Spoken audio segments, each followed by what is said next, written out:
We do. We do. Welcome to Cantine Field and Stallions Baseball. I'm Biko Scala with my good friend Curtis Jorgensen, and we are back with the cameras and ready to broadcast Stallions Baseball to you via the video once again. Yeah, we sure are, Beaks. The Stallions have a nice matchup here tonight against the Mohawk Valley Diamond Dogs. Stallions on a little 2-game losing streak, but trying to end that here tonight. And to start off, I think I'll go over the Stallions starting lineup. So leading off and playing right field is number 2, Jesse Utendorfer. Batting second, playing shortstop, number 3, Luke Pedersen. Batting third, playing center field, number 23, Matt Feinstein. Batting fourth, playing second base, number 17, Matt Forlow. Batting fifth, playing first base, number 24, Jack Gonzalez. Batting sixth, playing third base, number 20, Tyler Kelder. Batting seventh, DHing for the night, number 5, Pat LaGravenese. Batting eighth, playing left field, number 8, Jeff Palczewski. And wrapping up in the 9th spot is new addition to the Stallions, the catcher, number 19, Justin Toohey. And on the mound for the Stallions, John Clayton, as he's thrown 1 strike to Alexis Mung Rodriguez and then gets a foul ball back, so a quick 0-2 count to Mung Rodriguez. Alexis is the second baseman for the Diamond Dogs. Yeah, Rodriguez out of Pembroke Pines, Florida. And he's going to go into his junior year at Berry College this upcoming season. Mung Rodriguez steps out, so John Clayton steps off. Looking at an 0-2 here, as it's a beautiful night at Cantine Field. Little cloudy, but mostly blue skies. Hovering around 80 degrees. The 0-2.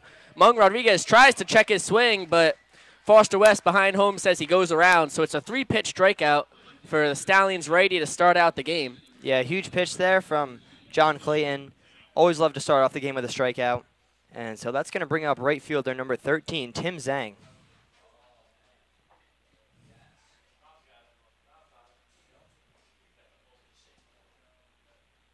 Breaking ball called strike and count 0-1. John Clayton pounding the zone here tonight.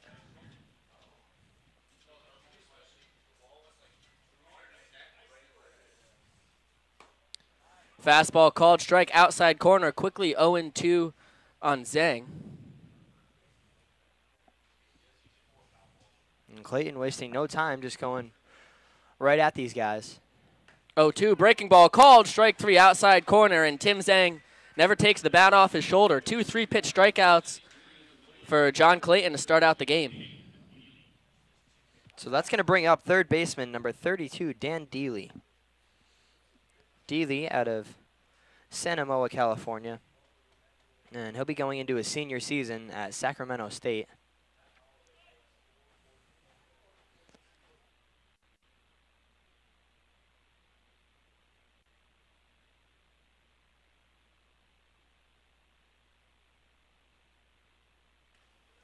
Fastball up and out, so the count 1-0 on Deely. Clayton already winding and deliver, and it's a hard ground ball in between third and short for a base hit. So after John Clayton throws his first ball of the game, Deely ready to rip. He's on first with 2 away. And so after that, that's going to bring up the 4-hitter, first baseman, number 24, Russ Olive. And Olive is out of Chelmsford, Massachusetts.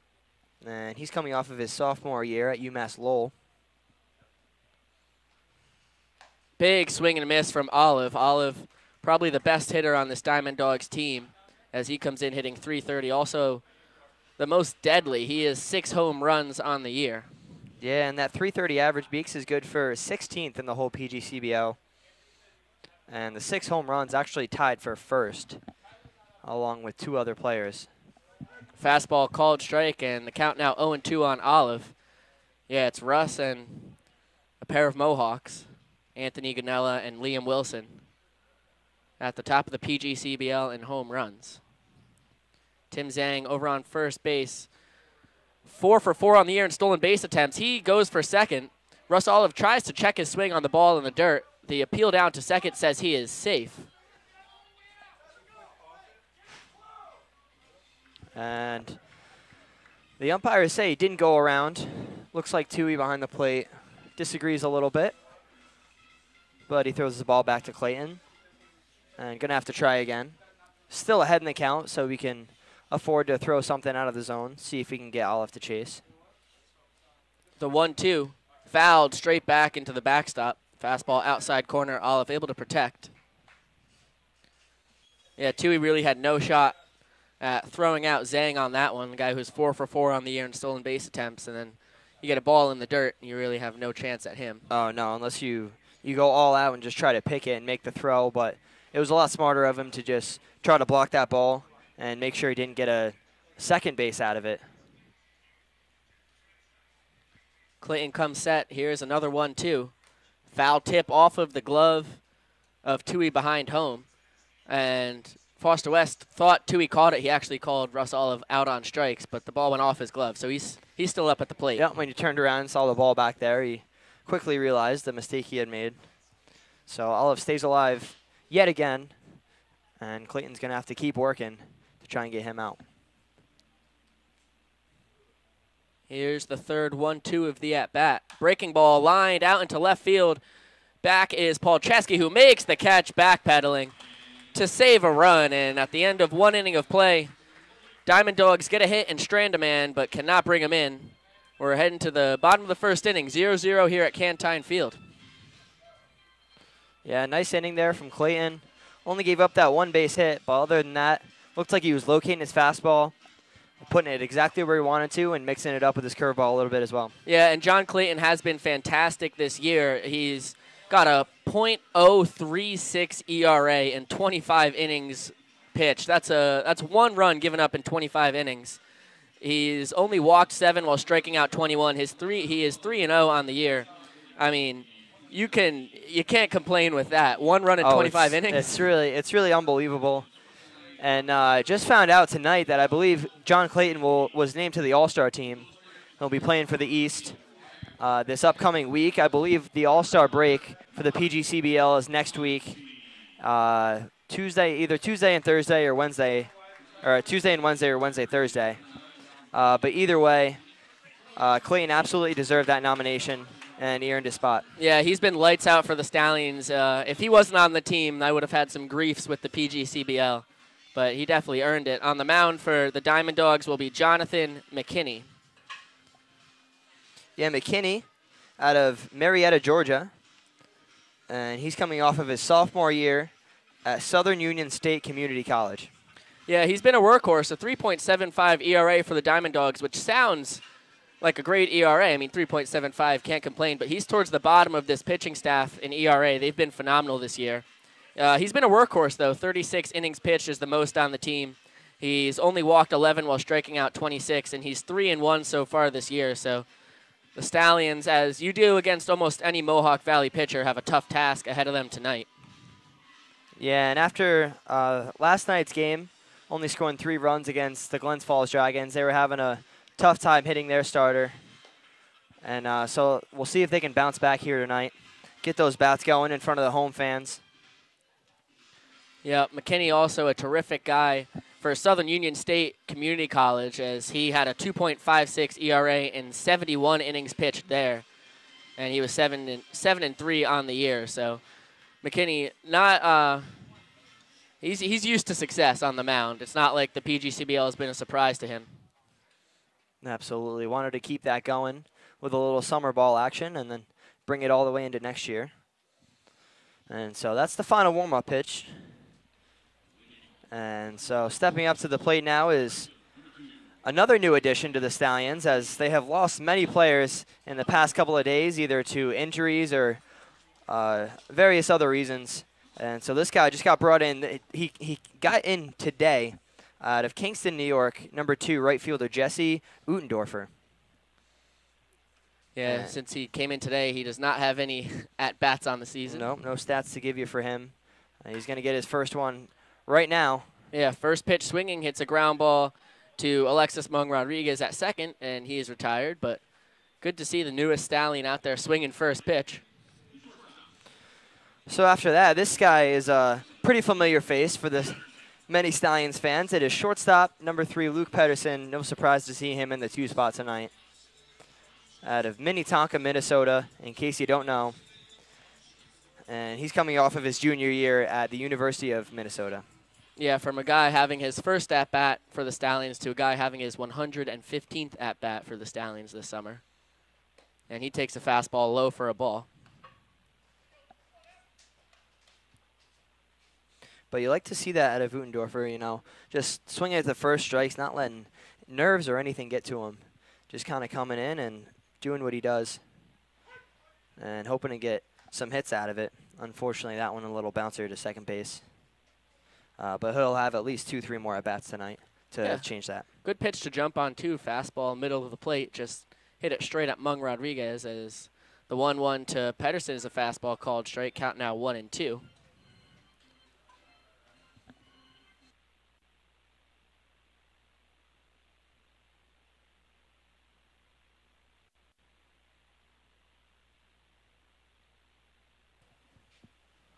Swing and a miss on a breaking ball in the dirt. Pedersen carries his bat halfway to first, but he will be thrown out by Clay Konyenki behind the plate. So first breaking ball of the game for Jonathan McKinney, and it's a nasty one. He gets Pedersen swinging.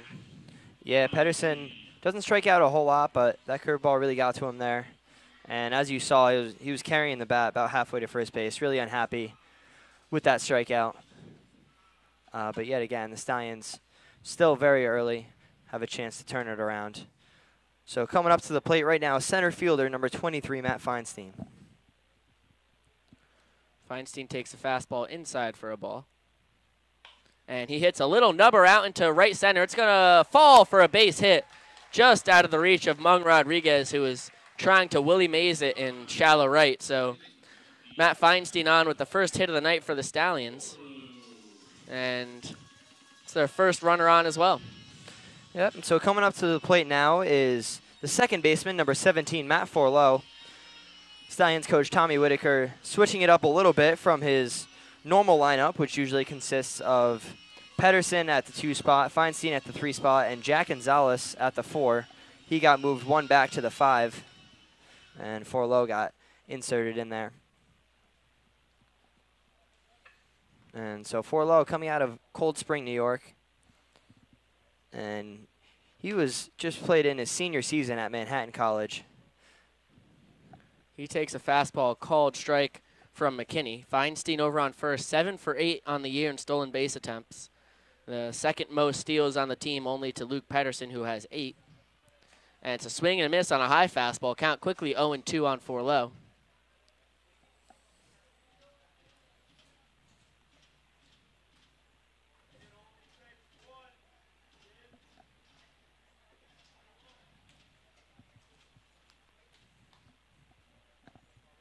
McKinney comes set. Feinstein leads off first. Here is the 0-2 to Forlow.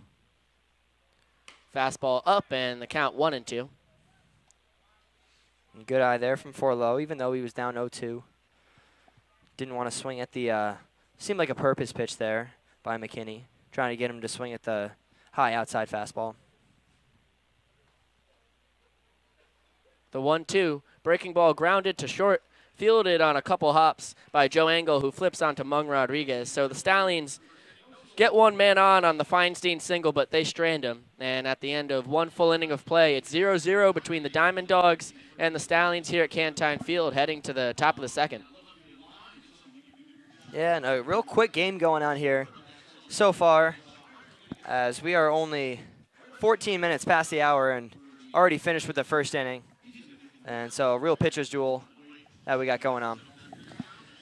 Yeah, John Clayton and John McKinney. I mean, two Johns both have thrown terrifically. Yeah, they've both been terrific this summer, and no surprise that they both had pretty easy first innings. They gave up 1 hit each, but only faced 4 batters. So Clayton will be out for his second inning of work, and will try and keep it going against Diamond Dogs team that has been terrific, but their offense has not been overpowering, even though Mohawk Valley is 20-7, only 2.5 games behind the Mohawks for first place in the East.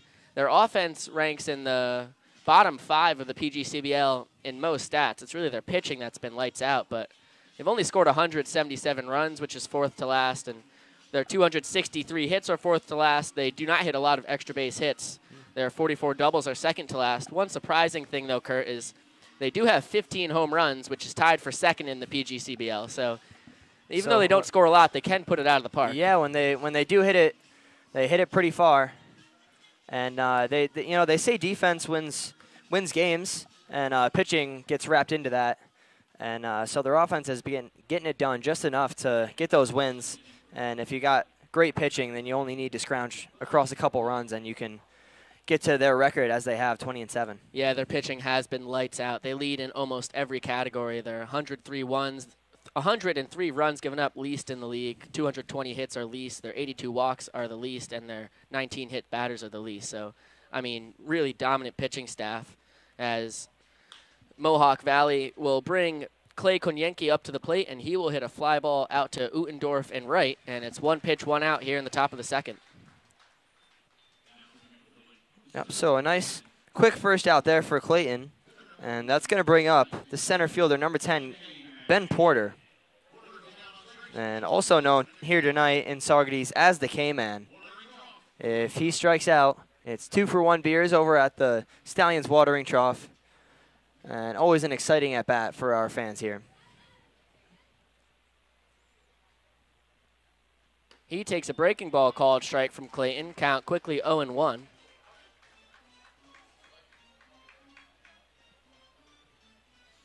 And Konyenki out of Schwenksville, Pennsylvania. And he's that was the last batter. He was coming off of his sophomore year at Monmouth. And now Porter at the plate out of Newton, Massachusetts. And he's also coming off of his sophomore year out of Columbia University. That breaking ball from Clayton just up, as the Stallions faithful wanted it to be a called strike, as well as their coaching staff. So the count now 1-1 on Porter. Fastball outside, count 2-1.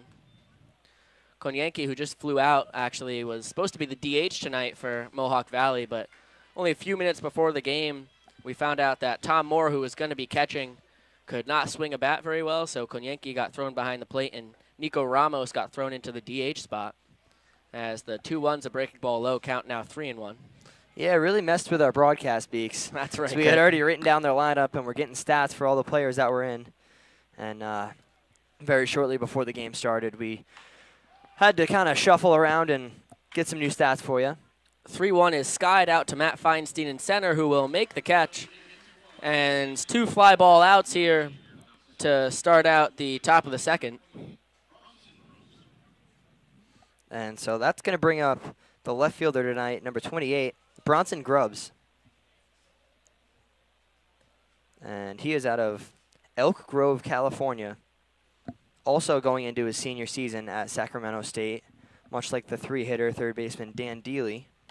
It's a hard ground ball down the third base line for a base hit.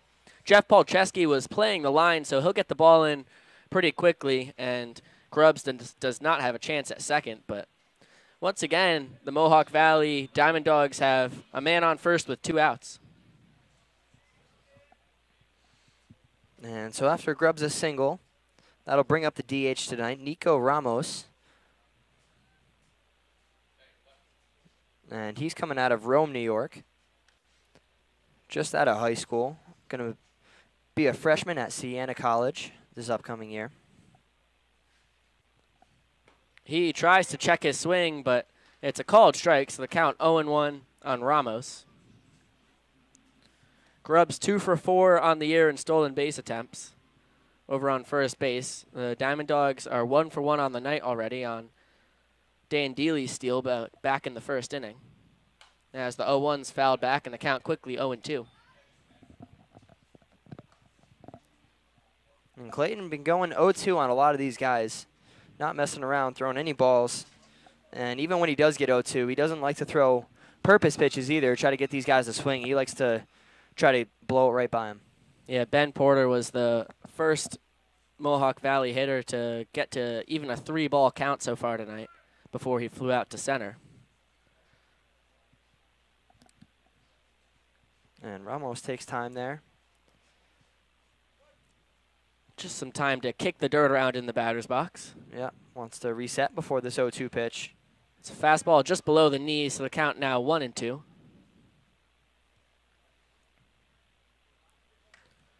Clayton has not checked on Grubbs over at first yet, but he does not have a huge lead. The 1-2, Grubbs takes off. It's a line drive out into deep center field. That's going to be down for extra bases. Grubbs is going to be rounding third base. He's going to score easily, and it's going to be a big RBI double for Nico Ramos.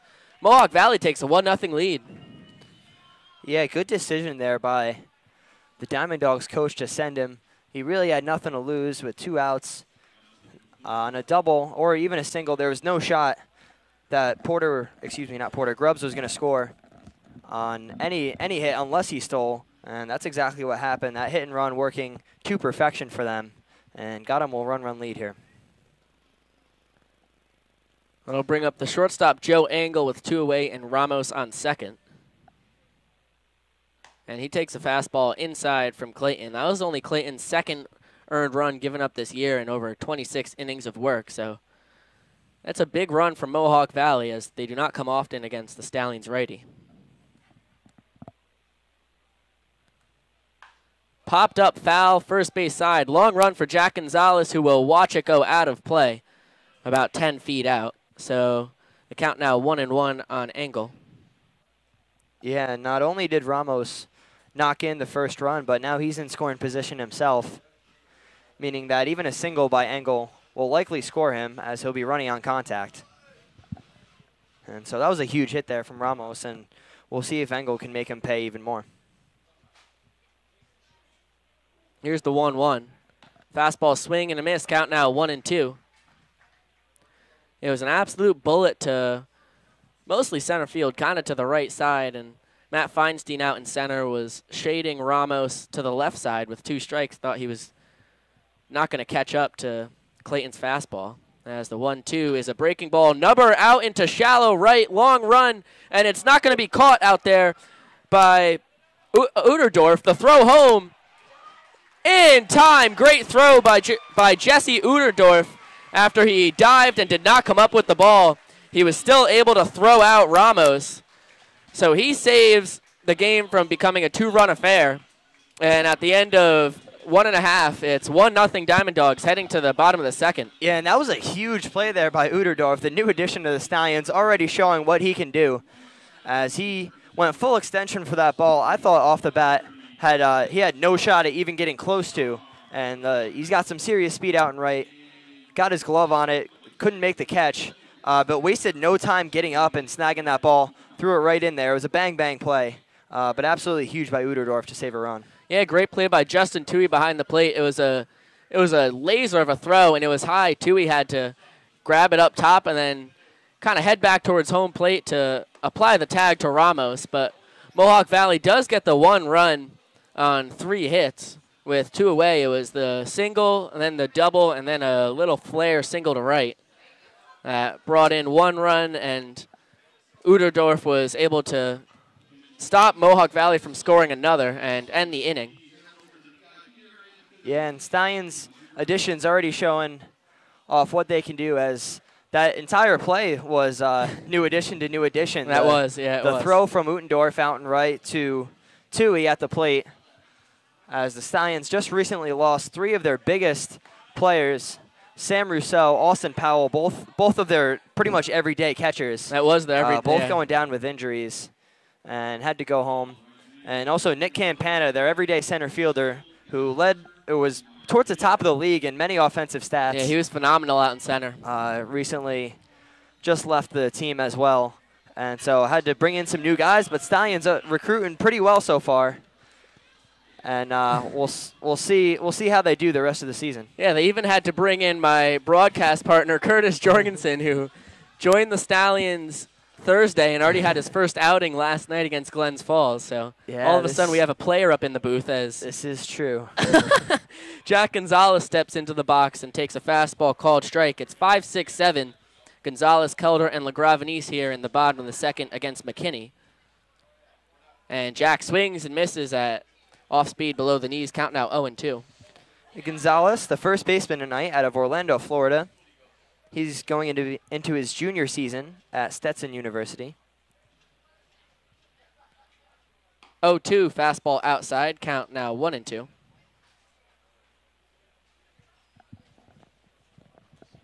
And McKinney really wastes no time either.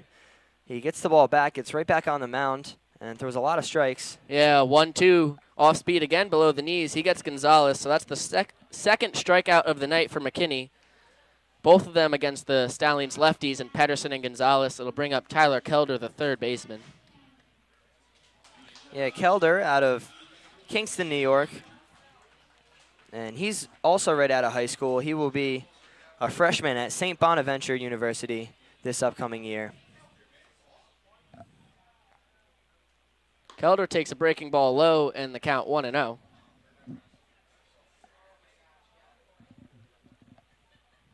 Stallions have not been able to hit McKinney hard so far. Feinstein, the only hit on the night, a little flare out into right center.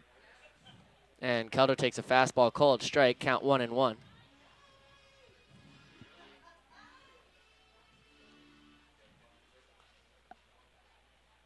The 1-1 to Tyler.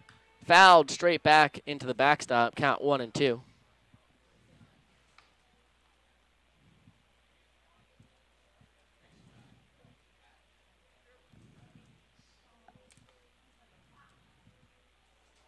We have a birthday boy up in the broadcast booth with us, announcing all the Stallions coming up to the plate. As the 1-2 is a line drive out into center field. It's going to be caught on the run by Ben Porter, who is playing very far in. That was a great piece of hitting by Tyler Kelder. Got a 1-2 breaking ball, lined it up the middle, but Ben Porter hadn't played perfectly and was able to catch it on the run. So that was the first hard hit ball of the night for the Stallions, but as we're playing baseball, just because you hit it hard doesn't mean it's going to fall in. It'll bring up the DH Pat LaGravenese, who's batting 7th tonight. Yeah, LaGravenese out of St. James, New York. He's coming off of his sophomore season at the University of Albany.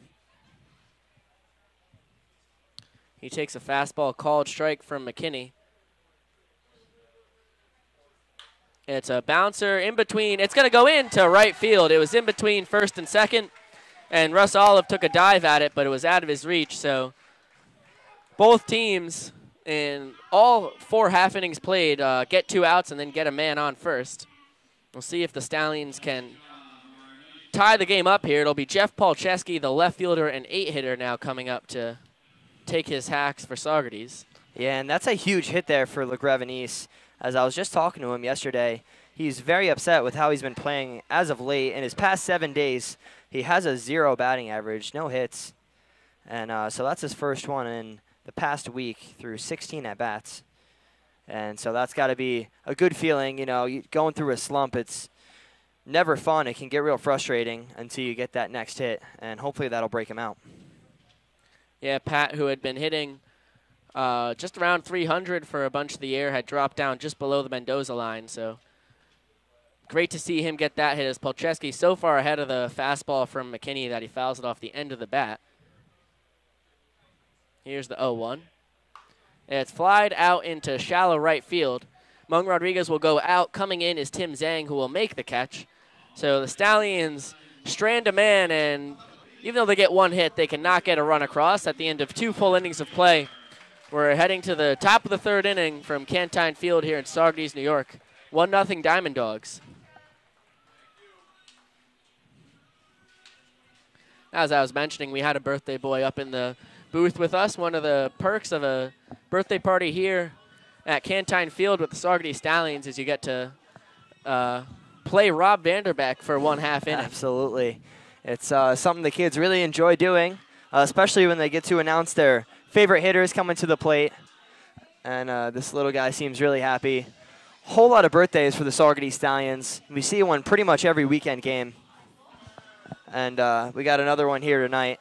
Everyone says they're usually very happy with how the Stallions do them. He's waving to us on the broadcast right now. You can hop on the if broadcast. If he wants to come on, sure. Hop up here. He's on the broadcast. Say something to our fans, buddy.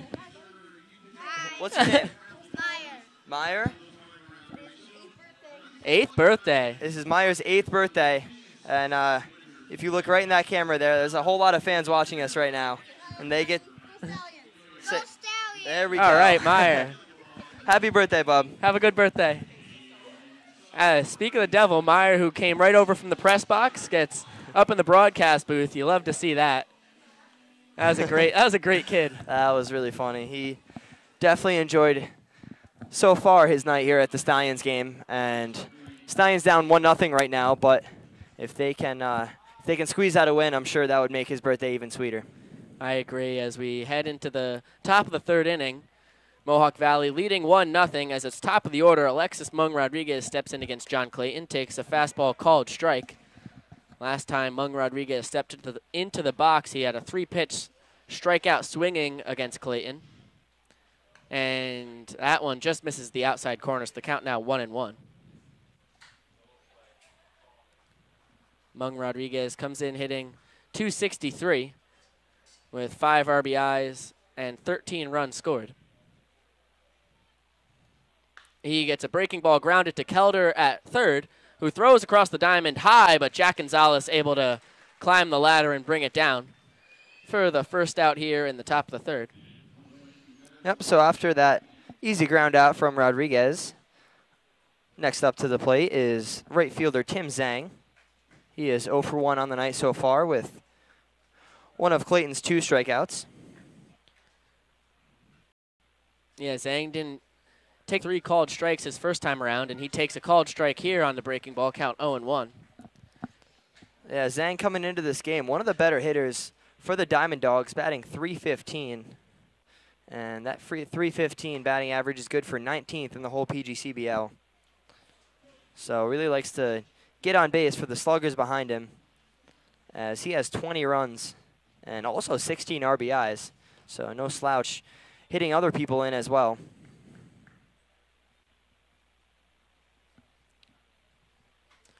Zhang takes a breaking ball low, so the count now 2-1 on the Diamond Dogs right fielder, and he takes a fastball low, count now 3-1. Clayton has not walked Diamond Dog so far tonight, only 1 3-ball count as well. The 3-1. Fastball misses the outside corner, and there is the first walk of the night. Tim Zhang will take first on 5 pitches, and that'll bring up Dan Deely, who's 1 for 1 on the night with a single and a stolen base. Yeah, not a great situation there for Clayton to put somebody on for free with Deely and Russ Olive coming up, probably 2 of the better hitters on the Diamond Dogs, especially Olive. Deely only coming into this game batting .226, but he does have 15 RBIs along with 10 runs scored, so he can definitely do some damage. Deely takes a breaking ball for a ball. His single in the first was just a hard ground ball between Pedersen and Kelder at short and third. Zhang over at first base, 4 for 4 on the year in stolen base attempts, as Clayton shows him the B move. Lobs the ball over to Gonzalez at first. Yeah, and Zhang not getting a huge lead over there. Clayton just making sure he knew he's watching him. It's a pop-up into shallow right field in foul territory. A long run for the Stallions, and no one's going to get there. Right in the Bermuda Triangle between Uttendorfer, Forlow, and Gonzalez. Yeah, and I actually think Gonzalez probably had the best shot at that. I mean, nobody really had a great shot at it. But Gonzalez, of all people, possibly could have made an over-the-shoulder catch. But he decided it was a little too far for him. Just wanted to let that one go. Leave it as a strike. And I can't really blame him. Stallion's playing a whole lot of games and not a lot of days. And he's been playing pretty much every day. And so a lot of these guys really starting to wear down a little bit. Yeah, it's 50 games in 60 days when you're a Saugerties Stallions. So that's a whole lot of baseball. Basically playing almost 6 out of every 7 days.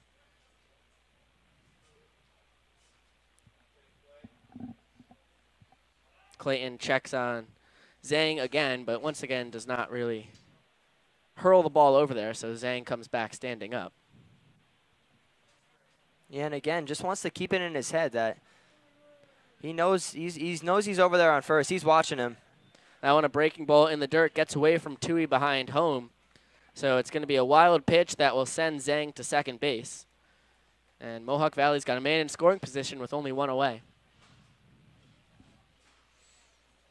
Yeah, so even tougher spot here for Clayton with now a runner in scoring position.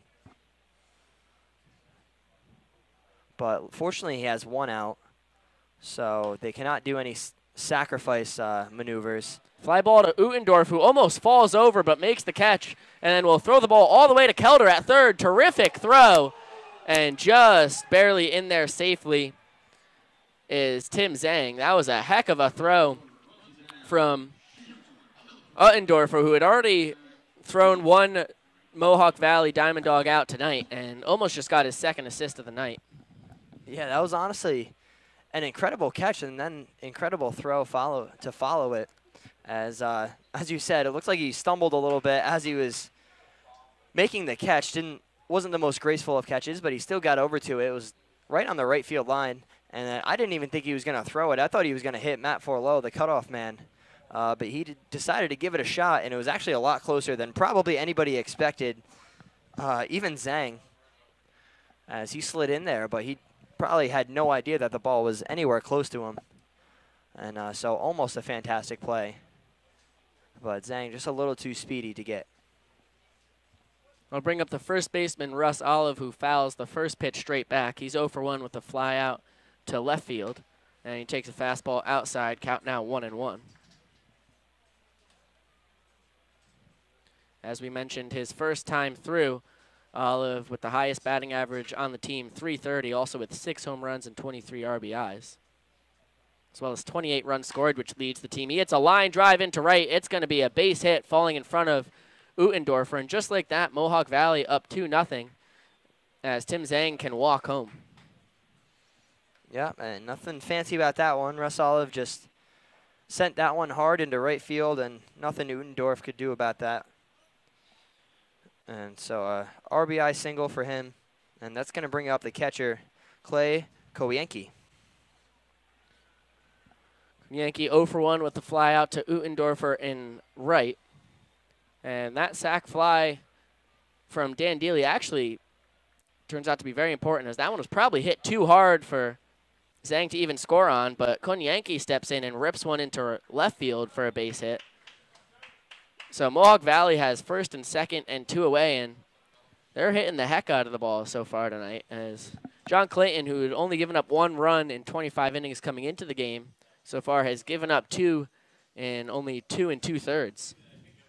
And so that's going to prompt a mound visit here from Stallions coach Stephen Freer. And Clayton not usually hit around this hard as he has been this inning, only given up 1 run, so that's a lot for him. And so Freer just going to talk it over, but not a real drastic situation for Clayton. He just wanted to go out and have a chat, get his confidence back up. He'll be facing the center fielder, Ben Porter, who's 0 for 1 with a fly out to Matt Feinstein in center.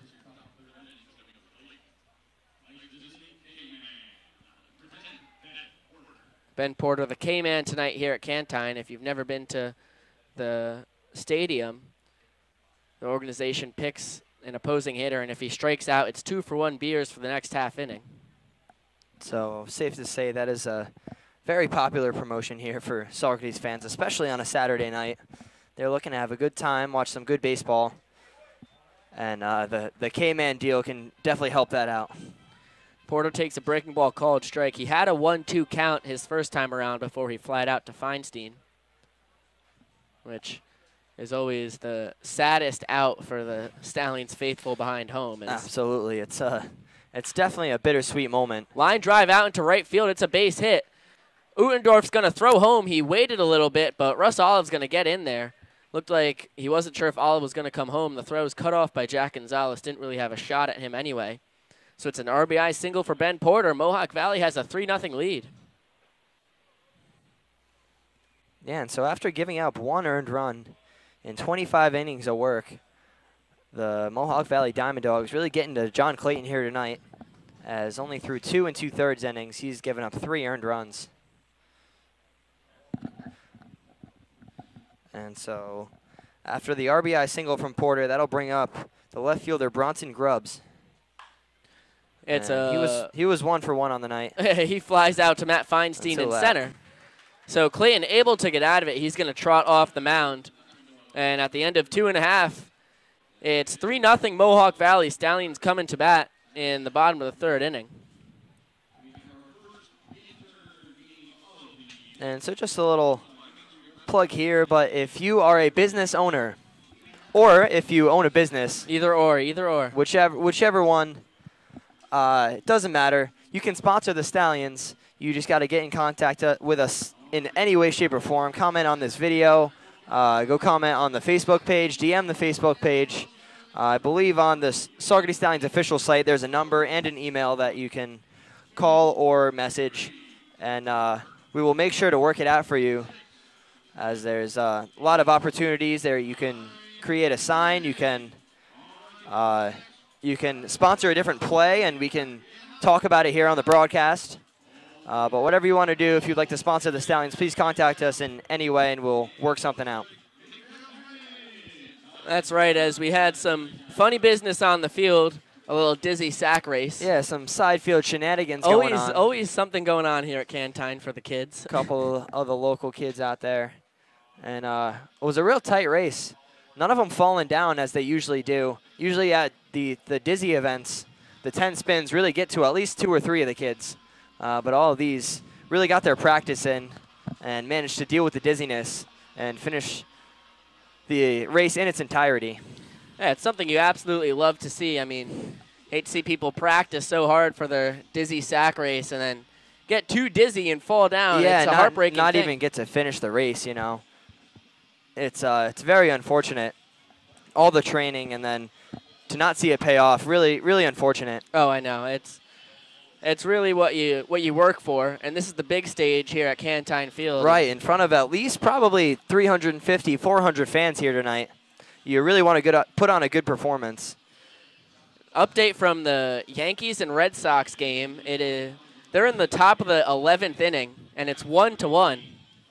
Big thanks to Matt Holliday for hitting the solo home run off Craig Kimbrell in the top of the 9th to send it to extras. Hopefully the Yankees can steal one back from the Sox after they had a pretty depressing loss last night in Fenway. Yeah, for those of you who don't know, Biko and myself, huge Yankee fans, just so you'll hear us talk about it a lot here on these broadcasts. And so we will have our minds on the Stallions game, but in the back of our minds, that Yankee game is going to be bugging us.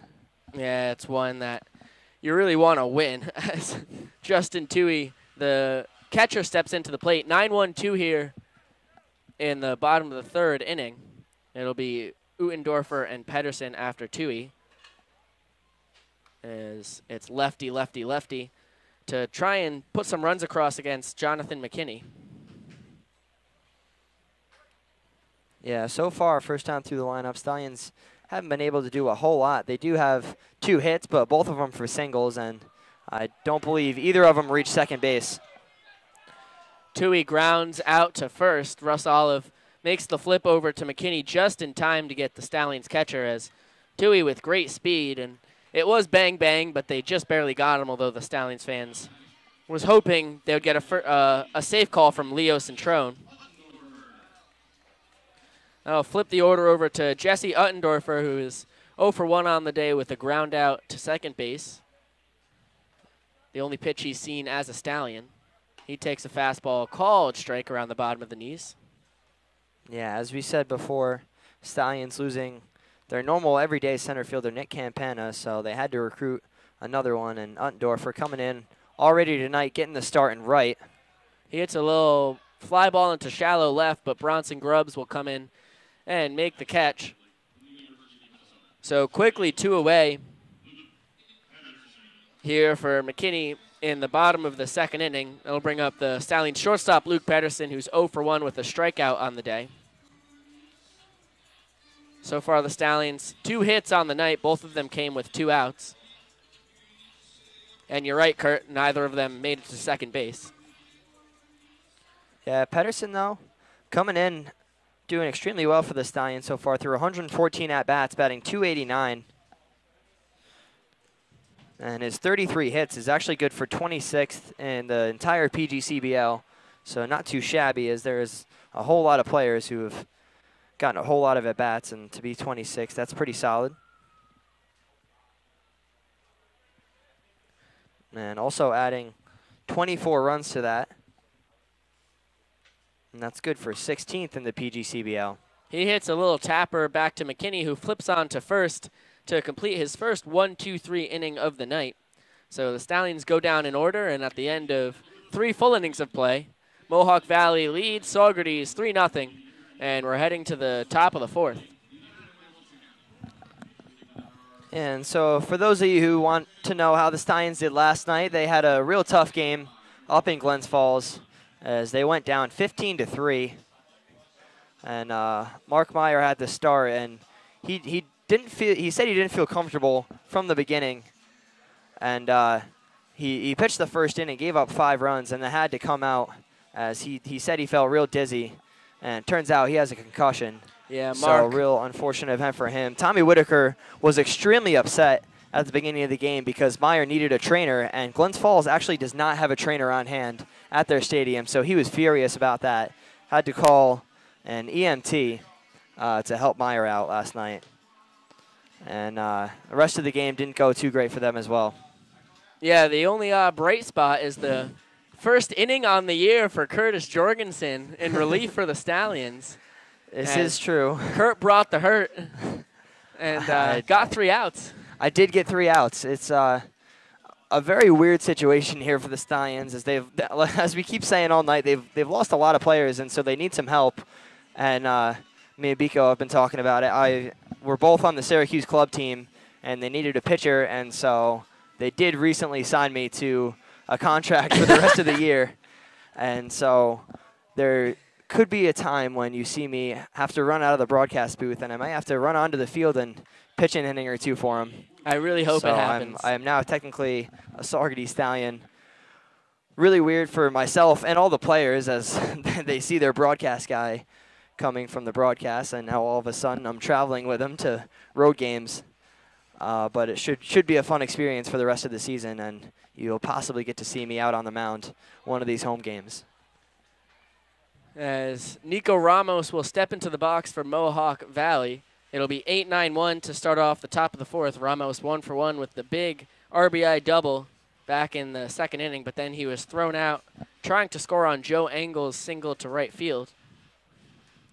And Ramos looks like he hurt himself on that foul ball. He's shaking his left hand, which is all taped up. Could just be a reoccurring injury that he's trying to quiet down. Here's the 0-1 from Clayton. Breaking ball up, so the count now 1-1 on Ramos. Yeah, and I believe Ramos not originally supposed to play tonight. We were talking before about how they sent a last-minute lineup up to Biko and myself.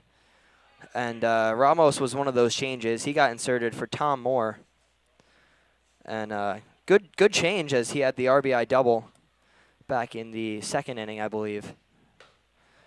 Yeah, it was that RBI double to bring in Bronson Grubbs for the first run of the game for either team, as Mohawk Valley with a 3-0 lead now here in the top of the 4th, a 3-1 count on Ramos, and he takes a fastball called strike at the knees. That was also Nico's first RBI of the year, as he's only had 24 at-bats coming into tonight. He was batting .250 with 4 runs scored and no RBIs. Now he has an RBI to add to that total. The payoff pitch, fastball called, strike 3. And that's Clayton's 3rd strikeout of the night. Yeah, and Ramos knew it. As soon as the ball hit the glove, he turned around and walked right back to the dugout. Knew Clayton had fooled him. And so that's going to be the first out of the inning, bringing up the shortstop, Joe Engel. Engel 1 for 1 on the night. That little loopy liner into right field, that was a single that Uddendorfer laid out for, could not catch, but then was able to throw out Ramos trying to take home, and Engel takes a called strike. It's the count 0-1.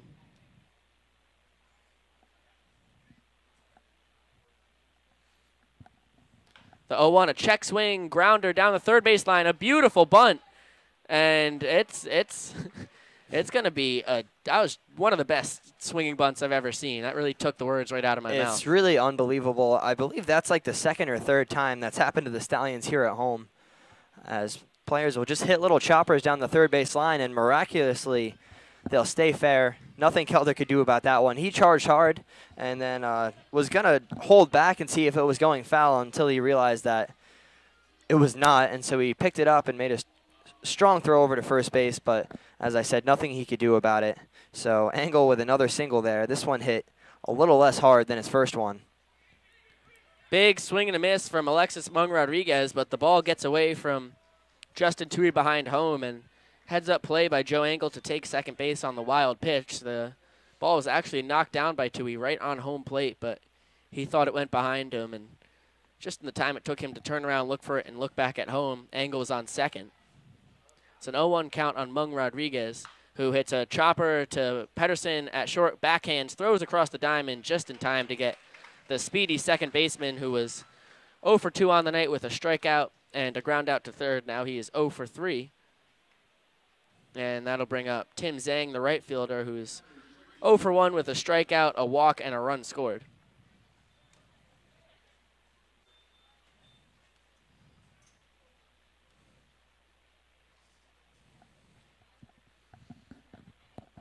And so a big situation here for Zhang, can extend the lead for the Stallions from 3-0.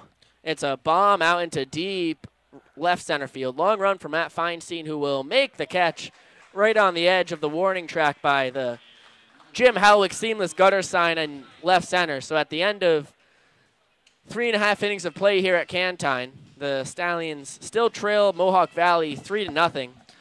As Clayton able to get out of that one, giving up the one infield single, but leaving him stranded. Yeah, and I just realized here, I'm watching the live stream on my computer, and up top, we do have a real nice graphic. Looks good. Up in the top, yeah, it's a beautiful looking graphic, but nothing on it is correct, as the Mohawk Valley Diamond Dogs do have 3 runs. You mean to tell me that we're not in the top of the first inning with nobody on and no count on anybody? I don't think so. I think there's been a little bit more baseball play than that.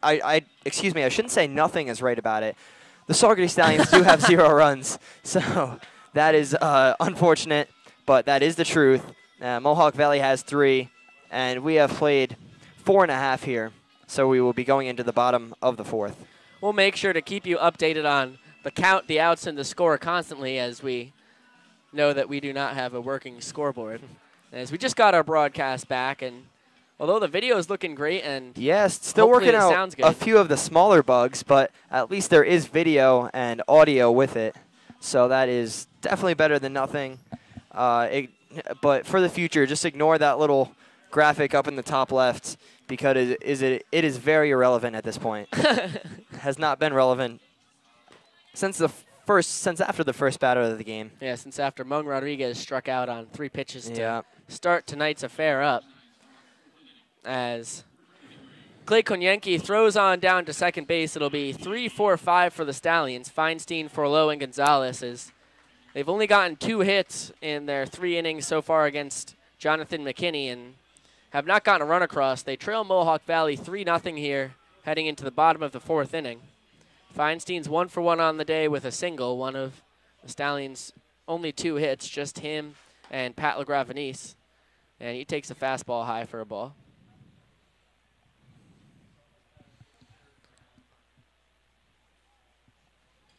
1-0 fastball high, and the count now 2-0. And Feinstein hitting pretty well for the Stallions so far this year, batting .257 coming into this game through 105 at-bats. 2-0 fastball called, strike on the outside corner, count 2-1. And he's also plated 25 runs, and I believe that is towards the top of the league. I wrote it down. That is 15th in the entire PGCBL, and also 18 RBIs to go along with that. He hits a chopper over the head of McKinney. Backhand from Mung Rodriguez. Throw on to first in time. Terrific play by the Diamond Dogs second baseman, and there is one away here in the bottom of the 4th. We'll bring up Matt Forlow, the second baseman, who's 0 for 1 on the night.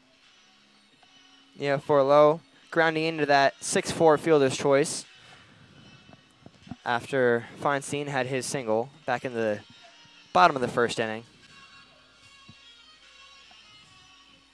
And Forlow, since he's been back, hitting extremely well for the Stallions. He's batting .317 on the year. But unlike Pedersen and Feinstein, who have over 100 at-bats, he's only had 41, and he was out with an injury for a good 2 weeks. He takes a fastball high, has to limbo out of the way. Count now 1-1 on Forlow.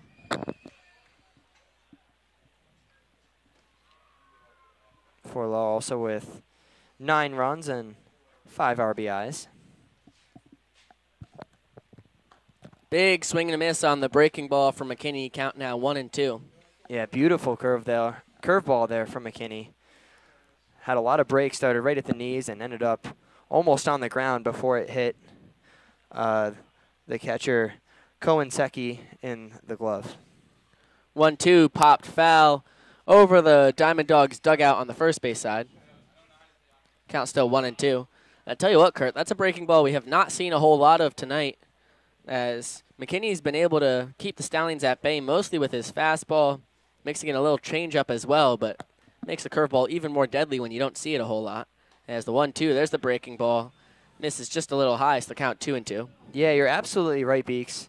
And if you can get through the first time through the lineup and then even the second time without showing your off-speed stuff, that makes it even harder coming up the second or third time for the batters, because it's like you're facing a whole new pitcher.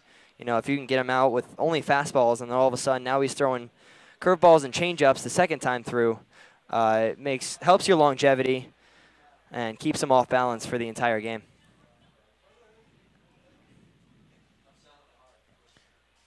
Forlow battling in at home as he calls time. It's going to be the 8th pitch of the at-bat coming up from McKinney. Called strike 3. Forlow does not agree with Foster West's decision on that one, but the battle is won by McKinney, and with 2 away, it'll bring up Jack Gonzalez as the Stallions' first baseman is 0 for 1 on the day with a strikeout swinging to start off the second inning. Yeah, and it looked like McKinney got Forlow there with a little changeup. We're about to see it here on the replay, but I believe that was a nice changeup. Looked like it was right at the knees down the middle of the plate, and a really nice pitch by him there. Fastball just misses from McKinney on Gonzalez, so the count 1-0 on the Stallions' first baseman. It's a called strike, count now 1-1. Gonzalez been one of the better hitters for the Stallions so far this year. Coming into this game batting .269. As he gets a line drive base hit into left. So Jack is on with 2 away. That'll bring up Tyler Kelder, who's 0 for 1 with a line out to center. Just as you mentioned, he's been one of the better hitters. Jack delivers. Yeah. Beautiful piece of hitting, line drive. Almost on cue right there for me. Yeah, line drive the opposite way. And so hopefully the same effect will happen here for Tyler Kelder, as he's batting .300 coming into this game. And also adding 10 runs, 18 RBIs to that line. And so hopefully he'll prove me right as well. He pops one up in the infield. Looks like Mun Rodriguez, the second baseman, is there, who has to avoid Jack Gonzalez but will make the catch. And Kurt not able to do the same trick twice. Yeah, 1 for 2. 1 for 2 ain't bad. I'll take it. So the Stallions get their 3rd hit of the night, but once again they cannot move him into scoring position. They strand him at first, and at the end of 4 full innings of play, it's Mohawk Valley 3, Stallions nothing, heading to the top of the 5th inning here at Cantine Field. And I'm just looking at the video here. I just realized I didn't see any place you could leave comments, but now I'm seeing there's a little live chat up to the top right of the box. And so if anybody has anything to say, if you would like to comment on what you think of the game, what you think of Pico or myself, or what you think of the world in general, we'd love to hear it. We'll possibly give you a shout out and give us some stuff to talk about.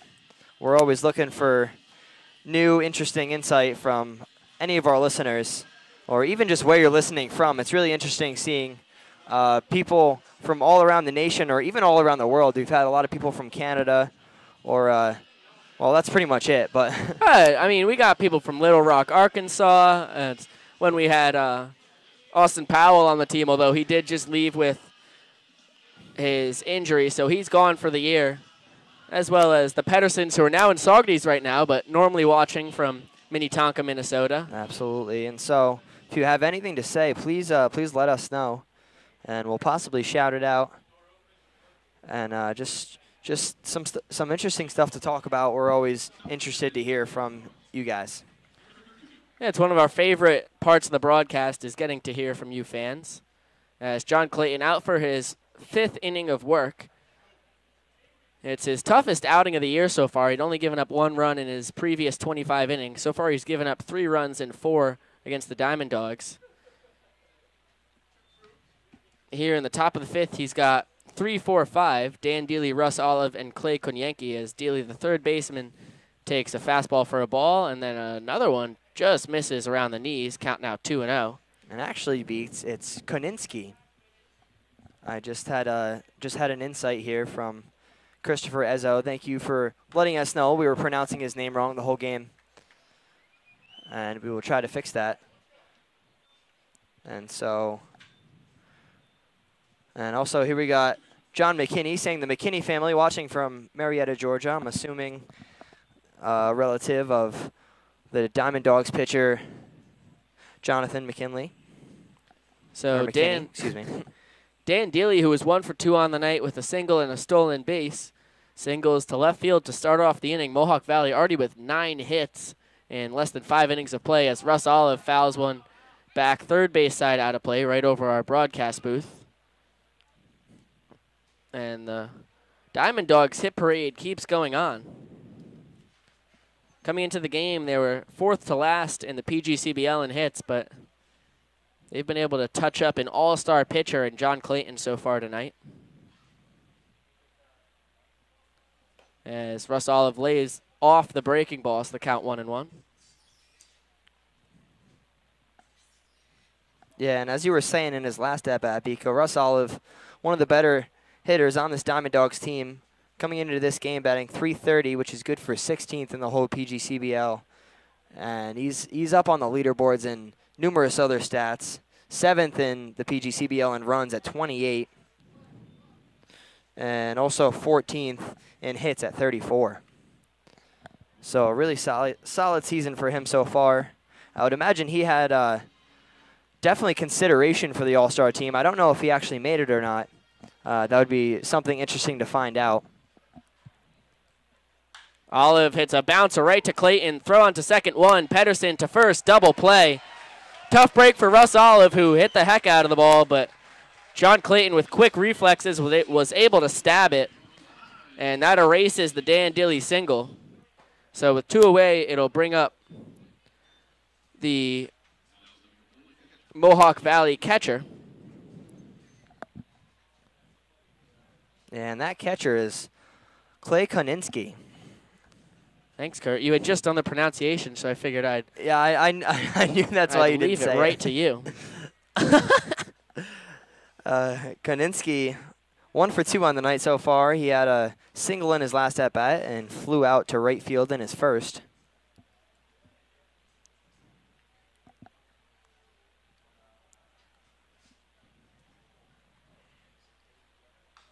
He fouls it straight back into the netting, so the count now 1-1 on Koninsky. Yeah, it looked like Koninsky just missed that one. Fouled it straight back, and a big hack there from him. Got a little under it, but if he had squared it up a little bit, it looked like that ball was going to go pretty far.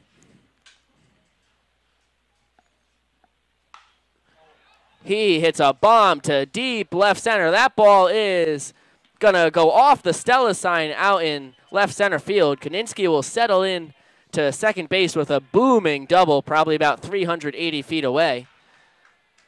And that's the 10th hit of the night for Mohawk Valley. They're just seeing beach balls out there.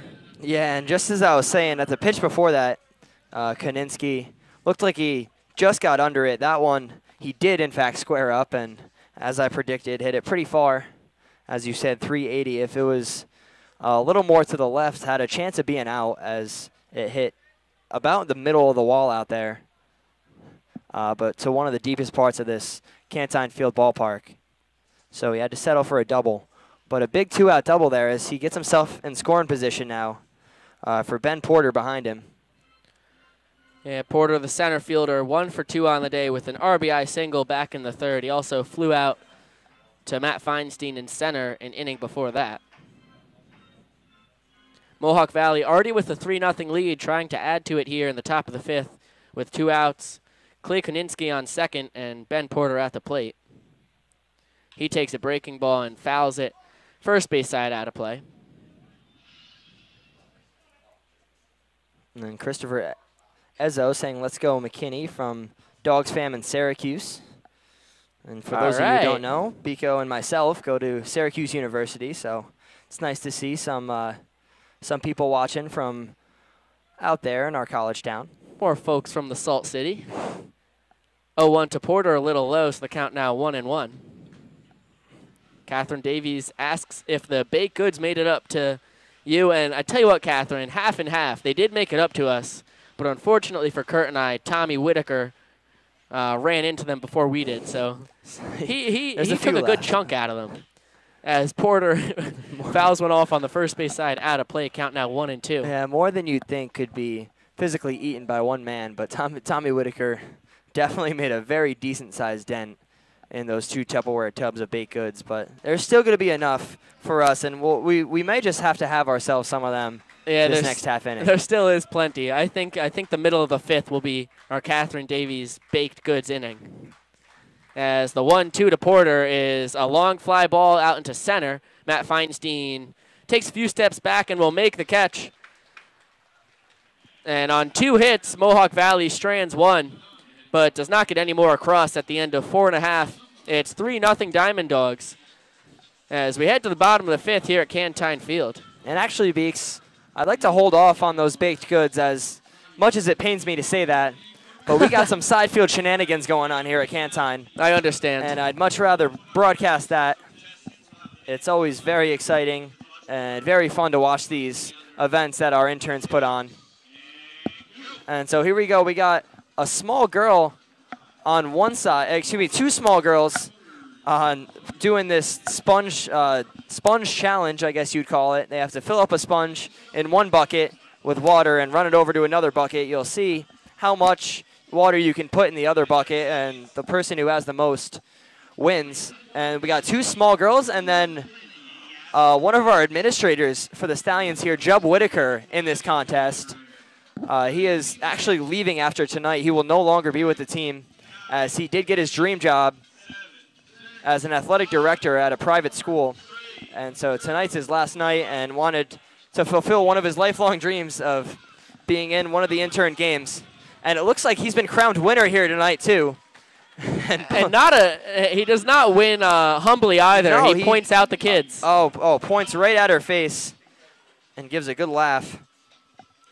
And he did possibly have a little bit of an unfair advantage. The longer legs. Not by much, though. He's not a big guy. not the biggest of fellas, but still larger than the what looked like 7 or 8-year-old girls that he was going up against. Yeah, well, he also had the advantage of experience in sponge racing. Yeah, they'll many more years of watching the games and understanding the games. Yeah, so they'll that was their first outing, and he had the clear advantage, and he got the win. But those girls, you don't want to see them be discouraged. They can come back and possibly win their next time around. As the sponge race is over and Jub is crowned champion, we'll head to the bottom of the 5th. It's 7-8-9 as Pat LaGravani steps in and hits a soft grounder to Joe Engel at short, who throws across just in time to get the speedy DH for the Stallions. He was 1 for 1 on the day with a single to right. Now he's 1 for 2. And that'll bring up the Stallions left fielder Jeff Palczewski. Jeff is 0 for 1 on the night with a fly out to Bronson Grubbs out in left. Yeah, Palczewski struggling a little bit so far in the PGCBL. He's had 48 at-bats, and he's batting .167 and adding 7 runs and 6 RBIs to that line. But he has been playing quite a bit for the Stallions, and really a utility guy for them. We've seen him play second base and various spots in the outfield. Seen him behind the plate. Behind the plate, he can really do it all. He shows bunt but pulls back to take a fastball low, so the count 2-0 on Palczewski. I talked to his dad a few weeks ago when the family came down from Buffalo. Came west from Buffalo, yeah. Right. East. Buffalo is west of here. Oh, you're right. I was thinking of them coming from the west. Jeff is absolutely robbed there by Joe Engel, as Polcheski got good wood on it, hit a liner towards left field, but Angle full extension and robs him. Yeah, off the bat, I thought that was going to be a base hit all the way. But unfortunately, Angle getting about as low to the ground as you can get, and full extension snagging that one. And real frustrating at bat there for Polcheski. That'll bring up Justin Toohey, the 9-hitter and catcher. Toohey 0 for 1 with a ground out to first. As I was saying, I talked to Jeffrey Polcheski Sr., and he said his son just doesn't look comfortable yet this summer, and he expects him to, you know, once he gets his swing down, Jeff could really go on a tear. Absolutely. That's the case with a lot of these guys. It's been a very streaky season for the Stallions, and many of the Stallions players, you know, as we were talking before, LeGravenese having a rough past week. But tonight already has that one hit, and that could turn everything around for him. He could go on a tear. You never know with the game of baseball. Toohey flicks it out to left field, but Bronson Grubb's able to come in and make the catch. So back-to-back 1, 2, 3 innings now for Jonathan McKinney as he's rolling. He's thrown 5 scoreless. Stallions trail Mohawk Valley after 5 full innings of play, 3-0, and we're headed to the top of the 6th inning here from Cantine Field. And seriously breezing through this game as it has only been an hour and 11 minutes, and we're already more than halfway through. Usually these games go about 2.5 to 3 hours. And so a real pitching battle here between the two Johns. McKinney so far winning the battle as he's only given up 3 hits and no runs, as opposed to Clayton's 10 hits and 3 runs. But I see that you probably want me to stop talking about the game now. We've got more important things, Curtis. I see you opening up the baked goods, which means it's time to try out some now that we beautiful they look really good. Now that we have cameras here, we can show you what we got. We even have our plate from last week, as we were not able to finish anything between then and now. And we'll show you the kind of stuff that Catherine Davies has been breaking out for us. All kinds of good stuff. It's serious stuff. There's a few perks to being an announcer, and this is definitely one of them. When your listeners make you baked goods, so we're always very happy about it. I think between the innings, I'm going to go after this muffin contraption. Yeah. It's got 2 layers to it. I don't know what either of them are. I'm just gonna go after it. And I got this chocolate chip cookie. It's also got some M&Ms baked into it. Kurt, I tell you what. It's just a classic. I don't even know what the top of this is. But there's some peanut butter cookie on the bottom and M&Ms in between. Holy moly, this is good. And you know what? I was wrong. She really likes Reese's Pieces, as that is Reese's Pieces in that cookie. Absolutely delicious. And as we work on our baked goods, John Clayton out to work for his 6th inning here tonight for the Stallions. It's 3-0 Mohawk Valley. As he starts Bronson Grubbs out with a fastball called strike. And puts one just a little below the knees there, count 1-1. Bronson 1 for 2 on the night with a single, scored the first run of the game on Nico Ramos's RBI double, and then he also flew out to center field. Fastball called strike outside corner. Count now quickly 1-2.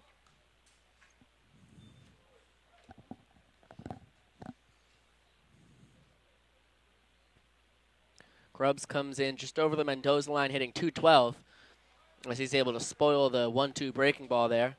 Puts it over the Mohawk Valley Diamond Dogs dugout. Yeah, and also adding 9 runs and 5 RBIs to that stat line. 1-2 is high, and Grubbs checks his swing, and they're saying it went off of his arm, although everyone else thinks it went off of his bat, and Tommy Whitaker will take a walk out to the mound, will most likely ask for an appeal to Leo Centrones. Foster West said it hit him in the hand. And it looks like Tommy Whitaker is saying that the hit by pitch is not in effect because Grubbs checked his swing, so his arms were moving in towards the plate, and it wouldn't have hit him had he not done that. And so the umpire is talking it over. They say he gets first base. Saugerties fans are not happy, and it looks like Tommy Whitaker is not ready to head back to the dugout anytime soon. Well, we'll see on the replay here what it looks like. I think Grubbs did check his swing, which would make getting hit, mean it's still a hit by pitch. Yeah, but I just personally thought it went off of his bat. I mean, the way it sounded, he did not react as if it hit him, and no, but it sounded like it went off wood. Right, but even if it did hit his bat, he did the right thing, dropped the bat and ran over to first. Didn't make it known to the umpire that it had hit off his bat, and so even if it didn't, he might have fooled him. That'll bring up Nico Ramos, the DH, who squares around but pulls back to take a fastball high. And looking at the replay, that was a heck of an acting job done by Bronson Grubbs. That one went off about halfway down his bat. That was almost off the barrel of his bat. And he ran off to first base, kind of shook his hand, and was able to make a hit by pitch out of it as it's popped up right behind home plate, and it'll be caught by Justin Toohey. So Nico Ramos trying to lay a sac bunt down, pops it up to the Stallions catcher, and that'll be the first out here in the top of the 6th. Yeah, Ramos was 1 for 2 with that big RBI double and a strikeout looking. And I like the idea by the Diamond Dogs. They got the 3-run lead, but they definitely want to widen that a little bit. And so putting down a bunt, getting Grubbs into scoring position, not a terrible idea. Just didn't work out there for him. So that's going to bring up the shortstop, Joe Engel, who's 2 for 2 so far on the night with 2 singles. The first one hit pretty hard into the outfield, and the last, probably one of the better swinging bunts I've ever seen in my entire life. A little chopper down the third base line, and absolutely nothing the Stallions' third baseman, Tyler Kelder, could do about it. Yeah, tell you what, Kurt, on that one, it even looked like it was going to go foul and then took like a backspin back into fair territory, which is when Tyler really knew he had to grab it because it was heading towards fair territory as he grabbed it. I mean, it was really something else. Something special off the check swing from Engel. Yeah, and either way, it's a line drive in the scorebook, so he is 2 for 2 regardless, and trying to add to his perfect night here so far. Fouls the 1-1 back into the backstop. Count now 1-2 on Engel. Grubbs leads off first base with 1 away here in the top of the 6th. Mohawk Valley trying to add to their 3-0 lead so far. And Engel batting .240 coming into this game through 96 at-bats. Only with 9 runs and 11 RBIs to go with that. Fists a little looper into shallow center, and Matt Feinstein able to come in and grab it in the air. That'll be the second out of the inning, and it will turn the lineup over to the second baseman, Alexis Mung Rodriguez, who's 0 for 3 with a strikeout and a ground out to third, as well as a ground out to short. Yeah, and even though we haven't really seen it offensively from the leadoff guy here tonight, he did have a very beautiful play at second earlier on tonight. A ground ball right up the middle, and he snagged it and made a throw across his body, moving away from first base for the out. Yeah, really robbed Matt Feinstein of what I thought was going to be a single. It's a 1-0 count on Mung Rodriguez. Grubbs over on first base, 2 for 4 on the year in stolen base attempts, and Mung Rodriguez takes a fastball high, count 2-0. I tell you what, Beeks, we got a beautiful sunset here from Saugerties. Not a whole lot of clouds in the sky, but the ones that are up there painted a nice shade of light orange and purple. Mung Rodriguez checks his swing and fouls it off, and naturally all the Stallions fans yell at Foster West that it hit him. They really don't let you get away with much here at Cantine. No, they really love their baseball, and when things don't go their way, they're very vocal about it, to say the least. 2-1. Fastball called strike outside corner, count now 2-2.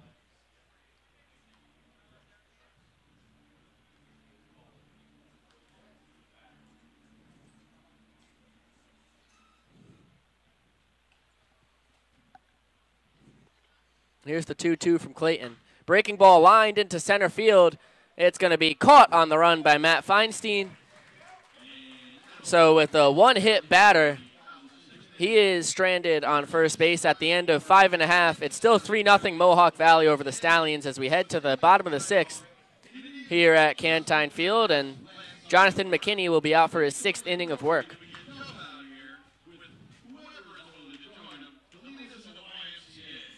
And here we go. As we have Justin Whitaker yet again participating in the side field shenanigans. Really trying to live up the Stallions experience to all it's worth here tonight before he leaves the team for good. And so instead of Stanley the Stallion, we will have Justin Whitaker along with a couple young girls and one of our other interns to lead the crowd in the YMCA. You really love to see it, Kurt. I mean, Justin Whitaker, a guy, you know, he likes to joke around, but he's also all business too, and he's been terrific for the Stallions organization. It's great to see him out. Anthony, are you on us? Are you on us? And I don't think we have a great camera angle for you to show you what's going on out on the field, and you know it's tough to really explain what's going on, but we'll do our best. Basically, so it looks a little bit like what we're doing, yeah. Just like that. And our broadcast producer, Anthony, got the camera on us just in time to let you show us what's going on out there. Anthony pressing all the right buttons. Yeah, it's like that, but with more people. Justin Whitaker, of course. Justin Whitaker instead of us. Some young girls. And so, unfortunately, we don't have a camera for that, but we will do our best in giving you the full effect. It'll be the top of the order here for the Stallions in the bottom of the sixth. Uttendorfer, Pedersen, and Feinstein. Jesse is 0 for 2 on the day, and he flies one out to center field. It will be caught by Ben Porter out in left center.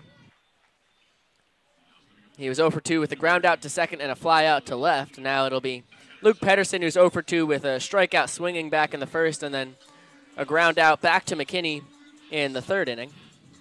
I'll tell you what, Beeks, I just saw the replay of us doing the YMCA, and we were pretty perfectly in sync, and I'm very impressed with that. Just had to put that out there. You know, it's always nice to pat yourself on the back as a broadcaster when you execute a perfect YMCA. It doesn't happen a whole lot. Luke Pedersen with a base hit into shallow left, and he's taking his time. He did not know it was knocked down by Dan Dealey a little bit. The third baseman dove and kind of got a glove on it, but Pedersen happy with his single as he's on first with one away for the Stallions center fielder Matt Feinstein, who's 1 for 2 on the night. Singled back in the first and then grounded out to Mung Rodriguez up the middle at second. And you know what? I just have another feeling, but I think it's Mungie Rodriguez. It's just kind of a hunch that I have. You're just coming up with that on the spot, huh, Kurt? Yeah, I don't know what made me think of it, but I think there's a Y at the end of his name that nobody thought to tell us about.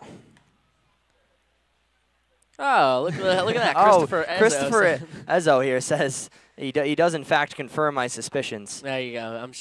I'm sure you said that before he commented that, as Feinstein's got a 1-0 count.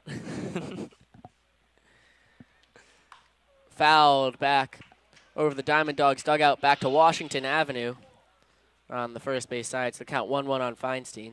Thank you for Christopher. It's always great to know the correct pronunciations to fellas' names if we're ever getting someone wrong. Yeah, we don't get a whole lot of information from anybody. We just kind of got to figure it out by ourselves. So all the help that we can get to make it a quality broadcast, we really appreciate. Also, another thanks to Catherine Davies, who said it's a Reese's Peanut Butter Cup and Butterfingers cheesecake. I mean, that's so much going on right there. I would never think to put all those different combinations together, but it's beautiful. It's delicious. Catherine does, and it just blows my mind. Long drive into center field from Feinstein. Turned around is Ben Porter, who goes back, kind of does the 360, and is able to make the catch. So Feinstein put a charge into it, but straight to the Diamond Dog center fielder, as it'll be 2 outs for the cleanup man and second baseman Matt Forlow. Matt's 0 for 2 with a ground out to short, a fielder's choice, and then he struck out looking. Yeah, and that one from Feinstein hit pretty well, and it actually made Porter out there do a full 180. He turned to his right originally, and then had to full 180 and run to his left after that. But he managed to find the ball and make the catch. Pedersen takes off for second. The throw, not in time, but good backup there by Joe Engel, as the throw from Koninski went over Mungie Rodriguez's head. I got to get used to that one. Yeah, that's tough. That's Pedersen's team leading 9th steal of the year. He's 9 for 12. And you know what else that is, Beeks? That's a Benson steal. That's Kurt. a Benson steal. It sure is. They put things up that you can't knock down. Yeah, if you need steel, and you know anybody who needs steel, send them to Benson Steel. Yeah, Benson Steel is the place to go. As I said, if you want to put something up and somebody's trying to knock it down, Benson Steel the place to go. Breaking ball high on Forlos. The count now 1-1. Because they can't do it.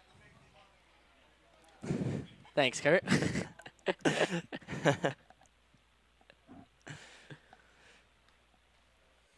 Here's the 1-1 to Matt. Fastball high, count 2-1. Pedersen on second base, the first Stallion in scoring position so far tonight. He got on with the 4th hit of the game for Saugerties, and we're in the 6th inning with 2 away. Mohawk Valley leading Saugerties 3-0. Here's the 2-1 from McKinney to Forlow. Fastball high in the count 3-1. McKinney also has not walked a batter yet so far tonight. He's been pretty lights out from Mohawk Valley. Absolutely, and it looks like there's a little bit of action out in the Diamond Dogs bullpen. McKinney been fantastic tonight so far, but also thrown quite a few pitches. And so they may be shutting him down relatively soon. And now also in a little bit of trouble as he walks Forlow there to put men on first and second. And one of the Stallions' most deadly hitters walking up to the plate right now, Jack Gonzalez. And he's going to look to eat into this Diamond Dogs lead right now. And that's going to prompt a mound visit from Diamond Dogs head coach. And we'll see if he's just coming out to chat or if that's going to be the end of the road for McKinney. Looks like he's just going out to chat with McKinney as he does not make a call to the bullpen. Jack Gonzalez, 1 for 2 on the night with a strikeout and a single to left field. As Jack is the guy you want at the plate for the Stallions. His 24 RBIs leads the team. He also comes in hitting .269. Yeah, and those RBIs. 1 home run on the year. Gonzalez has 24 RBIs, and he has 9 doubles, which is actually tied for 10th in the whole PGCBL. So real deadly at the plate. And just the guy you want going up there if you were the Stallions. Luke Pedersen leads off second. Matt Forlow leads off first. I'm just looking here at the live broadcast. We're getting the view from behind the plate. And, I mean, the sunset looks really nice here at Cantine, but something the camera's doing makes it look like it's almost photoshopped in there. Pretty incredible. It's always when it's a nice night here in Saugerties, everyone really enjoys the sunsets watching Stallions baseball. Big swing and a miss from Jack Gonzalez as he gets off speed from McKinney, and he was looking fastball. Way out in front of that one. Count now 0-1.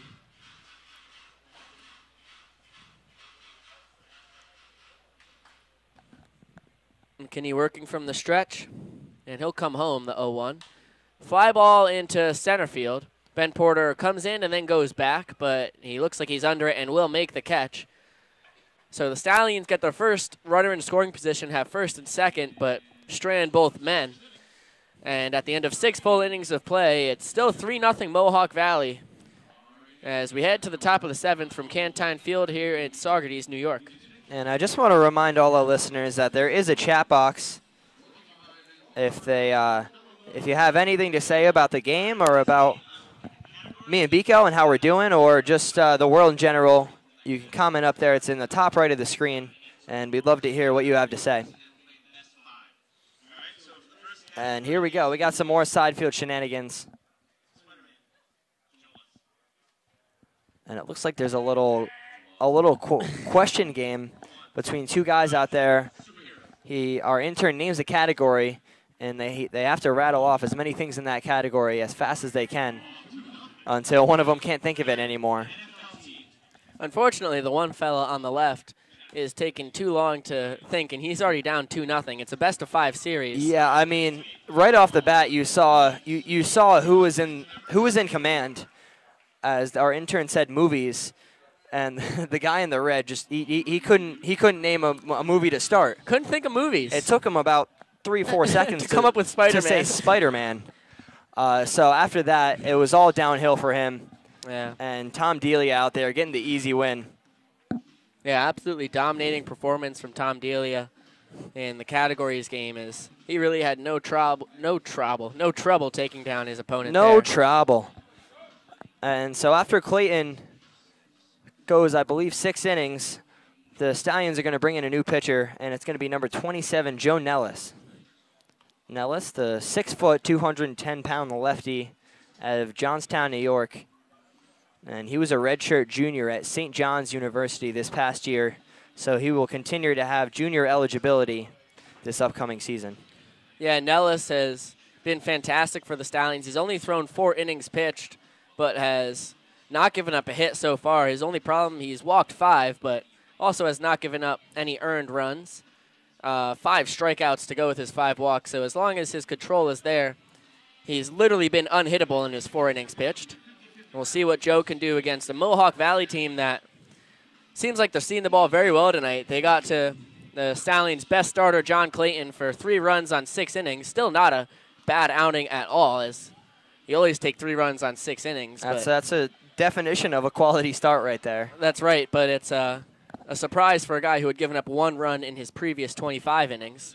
They've also had 10 hits in 6 innings.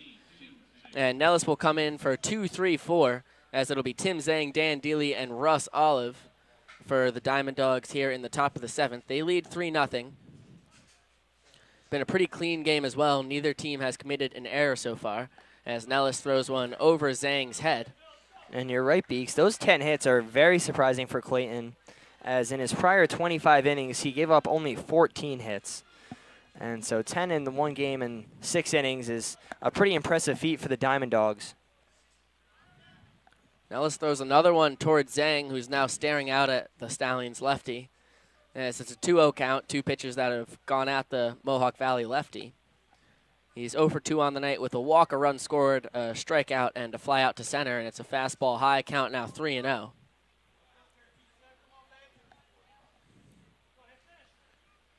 Yeah, Nellis having a little trouble finding the plate so far here tonight. He's going to have to try and figure it out, adjust his mechanics a little bit. He gives up a 4-pitch walk to Zhang there, all way up out of the zone. So he's put the leadoff man on for Mohawk Valley for the meat of their order. It'll be Dan Dealey, who's 2 for 3 on the night with 2 singles, a stolen base, and a fly out to right field. And so Nellis still with a 0 ERA coming into this game. As you said, his only downfall has been those walks. In his 4 innings pitched, he has 5 walks, and that is his 6th. So he now has 5 strikeouts to his 6 walks, but still has managed to not give up an earned run yet. Or a hit. So or a hit. So we'll see if he can continue that right here. Dealey shows bunt, but takes a fastball in the dirt. Good stop behind the plate by Justin Toohey. It's the count 1-0. Tyler Kelder charging in hard from third. Mohawk Valley has attempted 1 sack bunt today, but Nico Ramos popped it up to Toohey behind home. So it ended up just being Diamond Dogs giving away an out. Dealey not showing this time, takes another fastball in the dirt. It's the count 2-0. After Joe threw 4 fastballs way up out of the zone, he started Dealey off with 2 fastballs in the dirt. We'll see if he can put one right in between the 2 spots. It would be right down Broadway, as it's a fastball below the knees, count now 3-0. So I didn't see a take sign from the third base coach, but I could imagine that Dealey's probably not going to be swinging here after 7 straight balls to start out for the Nellis appearance, and that's going to be number 8. Can't manage to find the plate here, and Pedersen coming in from short and Toohey going out from behind the plate to go have a chat with him. Yeah, and also to come join the party, Stephen Freer with a slow trot out there as well. Yeah, he's got one of the best hitters in the league and probably the most dangerous man in the Diamond Dogs lineup, Russ Olive, who's 1 for 3 with an RBI single. He's also come around to score a run.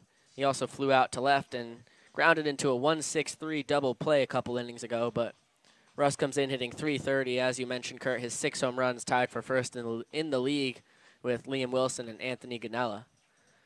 So Russ, not a guy that you want to walk the 2 leadoff man to bring him up to the plate. No, Probably not going to drop down a sack bunt. Made it a real tough situation for himself here. But Nellis, as we were saying before, has not given up a hit yet and not given up an earned run. So if he can get the ball over the plate, he can get the outs. Just has to adjust his mechanics and start throwing some strikes. It's a fastball in the dirt, so 9 straight now from Nellis. As it's lefty to lefty, Nellis on Olive. And it looks like the Stallions have the wheel play in effect. If Olive does, in fact, lay down a bunt, first and second, no outs. It's a great situation to do so. But with one of your best hitters batting .330 coming into this game up at the plate, it's a tough call to take the bat out of his hands. But Stallions looking like they have the play in effect just in case.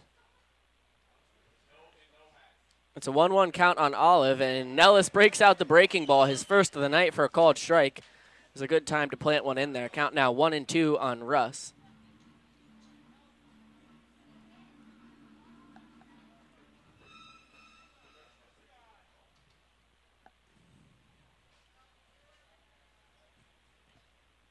Here's the 1-2. Breaking ball, swing and a miss. Nellis gets a huge strikeout against a very dangerous hitter in Russ Olive. So there's 1 out now in the top of the 7th. It'll bring up Clay Koninsky. He's 2 for 3 with a single, a double, and a fly out to right field. Yeah, so halfway to the cycle so far.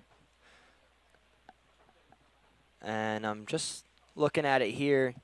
We're still not sure about Russ Olive, but definitely know that Clay Koninsky actually named to the All-Star team as well. And he'll be one of 2 catchers to play for the East. Russ Olive actually did not make the team. He was behind Zane Harris and TJ Collette, 2 guys who have been ripping for Utica and Amsterdam, respectively. As Koninsky takes a fastball low, count now 2-0. So Russ Olive, who's been having a terrific year so far, not able to make the team. For the Stallions, Luke Pedersen, the only hitter to make the team, their shortstop. The 2-0. Fastball outside, count 3-0 now on Koninsky. Saugerties also has John Clayton. Those are their 2 All-Stars. As Mohawk Valley adds Austin Pollock, one of their outfielders, and Joe DeSario, pitcher, and the 3-0 goes all the way to the backstop. So after Nellis was able to bear down and strike out Russ Olive, he walks Koninsky on 4 pitches, and he's walked the bases loaded. All 3 walks were on 4 pitches. And he's got nowhere to put Ben Porter. The center fielder is 1 for 3 on the night with an RBI single and 2 flyouts to Matt Feinstein in center. Crandell Poor also making the All-Star team for Mohawk Valley. So the Diamond Dogs have 4 All-Stars compared to the Stallions 2, and it's a breaking ball called strike from Nellis to start out the at-bat.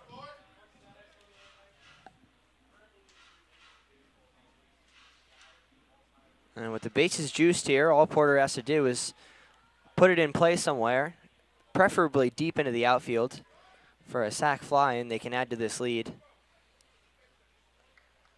And the outfield in an interesting arrangement right now is Feinstein in center. Looks like he's in his normal spot. Newtendorfer out and right, also in his normal spot. But Jeff Palczewski in left field playing probably 100 feet from the left field line. So there is a massive gap between center and left. And so if Ben Porter can put one out there, that is going to be a tough play for them. Could possibly clear the bases depending on how hard he hits it. Mohawk Valley already with the 3-0 lead, trying to blow the game open here in the top of the 7th. They have the bases juiced with 1 away. It's a 1-2 count on Ben Porter. Here's the 1-2 from Nellis. Breaking ball, swing and a miss. And besides it being the 2nd out of the inning and Joe Nellis' 2nd strikeout, Ben Porter also the K-man tonight, so the Stallions fans will all get up, leave this high-pressure situation for their free beer. Yeah, it doesn't really matter. Doesn't matter so much the situation, but when there's free beer on the table, Stallions fans are always going to take advantage. And it looks like the VIP section clearing out a little bit. So with the bases loaded and 2 away, Bronson Grubbs, the left fielder, will step in and take a fastball high. Bronson 1 for 2 on the day with a single, a run scored, a fly out to center. He also reached on that hit by pitch an inning ago where it was one of the best acting jobs we've seen.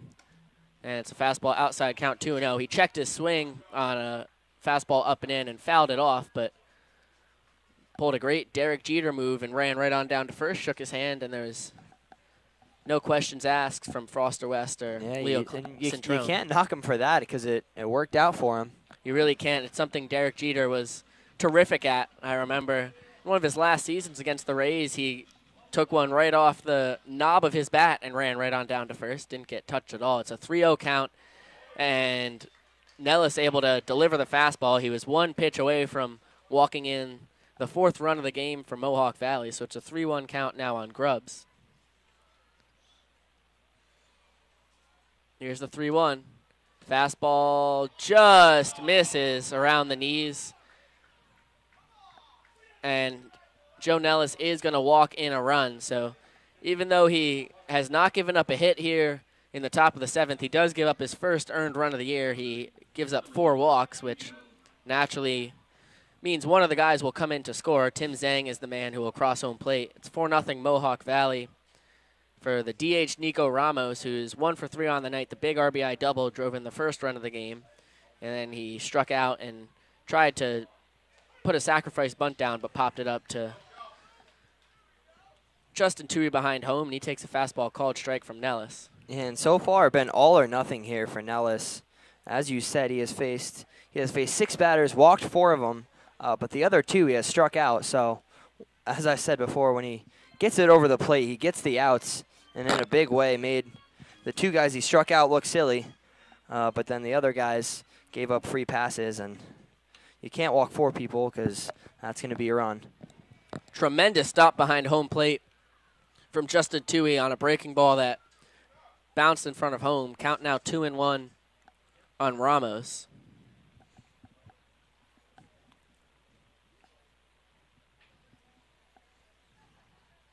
Bases loaded, 4-0 Mohawk Valley. They've already scored 1 this inning with 2 outs. That one fouled down the third base line out of play, so the count now 2-2. Ramos coming into this game batting .250, but he only played in 11 games, 24 at-bats for the Diamond Dogs, so he hasn't been around for a while, adding 4 runs to that stat line as well.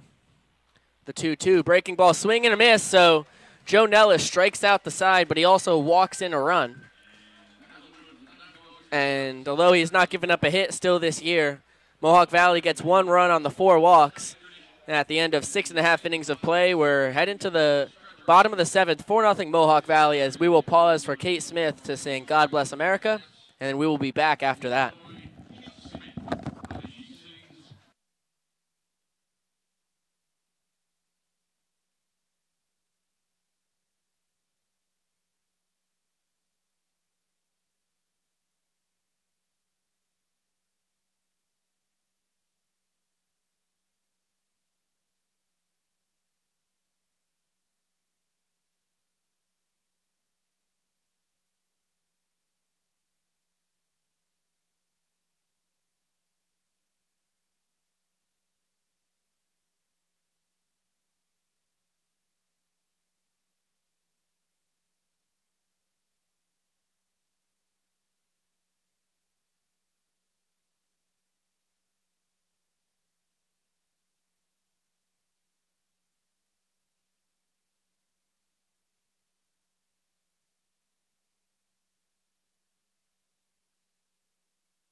Gravenese, the DH, 1 for 2 on the night in at the plate. He's got a 1-1 count against McKinney.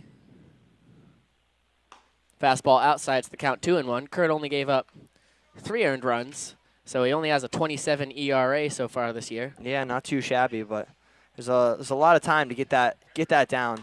I tell you what there is, as there's a little flare into center field. Long run for Ben Porter, who takes the bouncer off his knee. Ben couldn't decide if he was going to dive or take it on a hop, and it's going to be the second base hit of the night for Gravenese, the only man who's had 2 hits. And he's on with 1 away for the Stallions. It'll bring up the 8-hitter left fielder Jeff Palczewski. Jeff is 0 for 2 with a fly out to right and a line out to Joe Engel at short.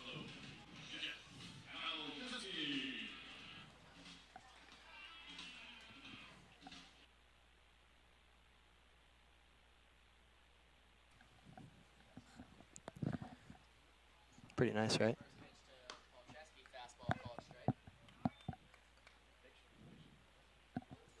It really is, yeah.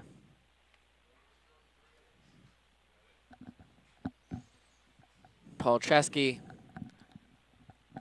or Gravenese, sorry, over at first base, 6 for 9 on the year in stolen bases. It's tied for 3rd on the Stallions.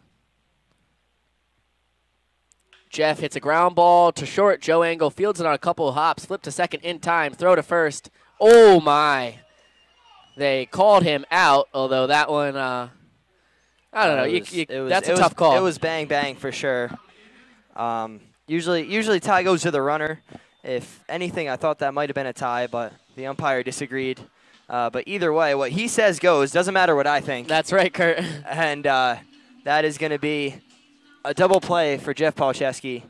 And the Diamond Dogs get out of that inning unscathed. Score still 4-0 in favor of Mohawk Valley. And we're going to start the top of the 8th. And looks like Joe Nellis will be out there for his 2nd inning of work. In the 1st inning, if you're just tuning in, he struck out the side, which sounds great, but he also walked 4 guys, which walked in a run. So tough inning for Joe. A lot of good and a lot of bad with the 3 strikeouts and the 4 walks. And he's going to have 9-1-2 coming up. Joe Engel, Alexis, Mungi Rodriguez, and Tim Zhang. And we have Angie Engel here saying the Engel family is watching from Downers Grove, Illinois. Go Dogs.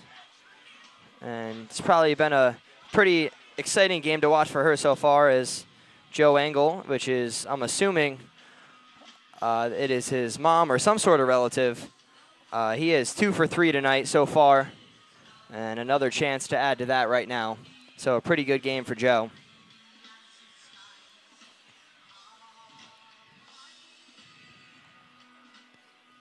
And I think we might have been muted for a little bit earlier on. Wonder how that happened, Kurt. I don't know. Our sound person over there must have been slacking. Yeah.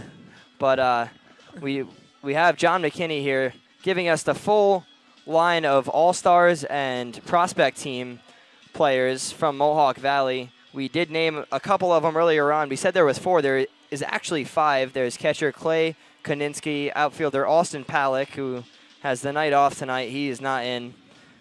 Pitcher Joe DeSaro, another pitcher Crandall Poor, and Zach Venaro, all making the All-Star team.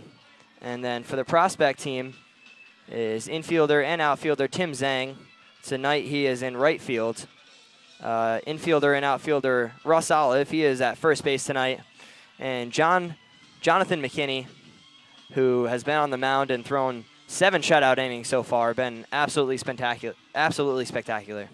For the Stallions, their prospect team, they got 4 members, and Andrew Taft at first base, Tyler Kelder for the infield, and Matt Feinstein and Jack Gonzalez in the outfield, although Jack Gonzalez has been playing mostly first base for Saugerties. So Mohawk Valley with 8 players between their 5 All-Stars and 3 prospect game players, and the Stallions with 6 between their 2 All-Stars and 4 prospect game players. As Joe Engel, we muted it for the we muted it for the God Bless America, and then we never turned it back on. We just put our headsets back on and started talking. No. Everything was good. We just had it muted because we turned our headsets off, and yeah, everything's been great. Everyone seems to be able to hear it pretty well.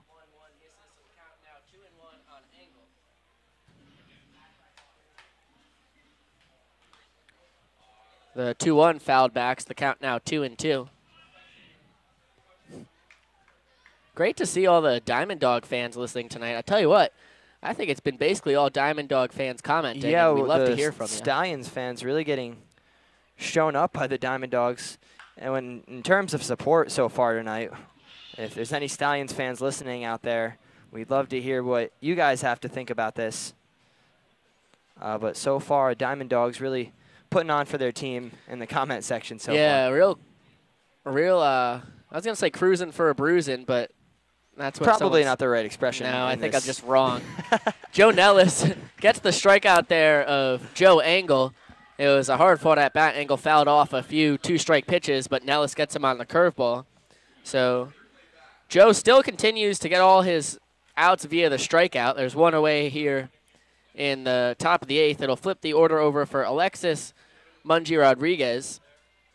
Alexis is 0 for 4 on the day with a strikeout, a ground out to third, a ground out to short, and a fly out to Feinstein in center. And he takes a fastball that just misses.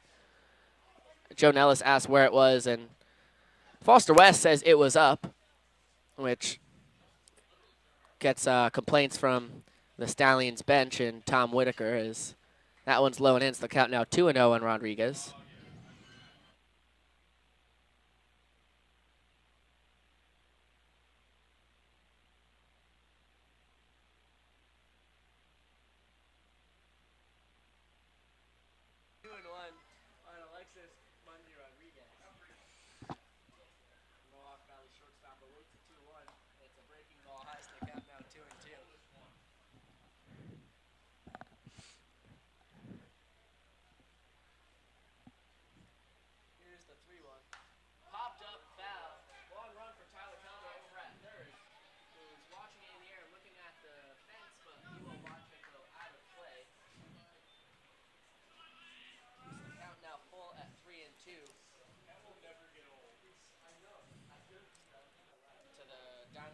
Shortstop.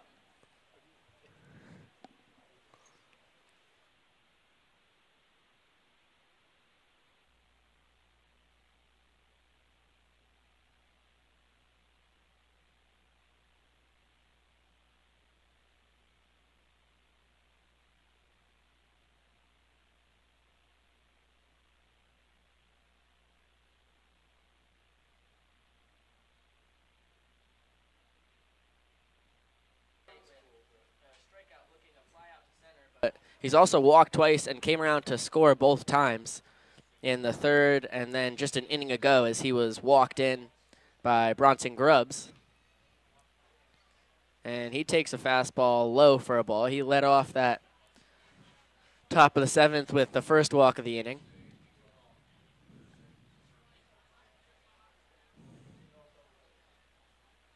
The 1-0. Lined into left field. It's going to be foul. Zhang missed extra bases by a few feet there. And Mungie Rodriguez was running on contact. He was rounding second base when the ball fell down. Could have driven in a run as well. He's got great speed over at first. It's his first time on tonight. He's 4 for 4 on the year in stolen base attempts. And he takes off for second. It's a line drive into right center field. It's going to be down for a base hit. Matt Feinstein able to cut it off. He'll throw in to Matt Forlow, the cutoff man. So it's a 1-out double for Tim Zhang, his first hit of the night. And just like that, Mohawk Valley has first and second with only, or second and third with only one away.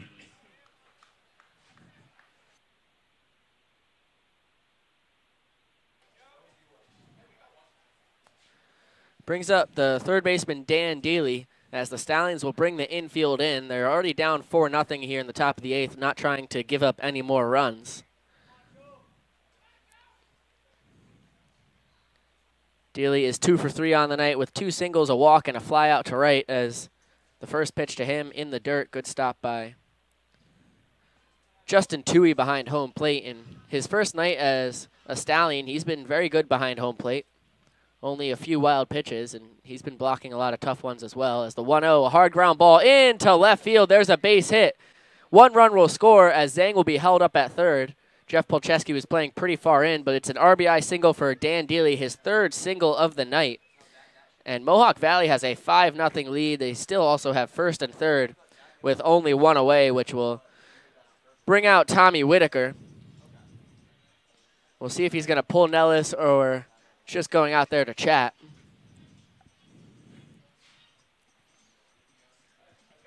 And Russ it Olive actually looks like Nellis is going to be finished pitching here tonight. That's enough for him. And coming in from the bullpen is going to be Cole Whitney. That's number 37. He's a 6'4", 200-pound righty out of Campbell Hall, New York. He plays for Catawba Valley Community College, coming off of his sophomore season there. Whitney, one of the newest Stallions, along with my buddy in the booth, Curtis. He's only thrown 1 inning so far this year. He gave up 2 hits and a walk, but did not give up a run. He has yet to strike anybody out, but that's his entire line as a Stallion. He's a hard-throwing righty. And he'll come in a tough situation, first and third with only 1 out, with the best hitter on the Diamond Dogs and Russ Olive at the plate. Russ so far tonight 1 for 4 with an RBI single and a run scored. He's also struck out, flew out to left, and grounded into a 1-6-3 double play. It was a hard ground ball up the middle.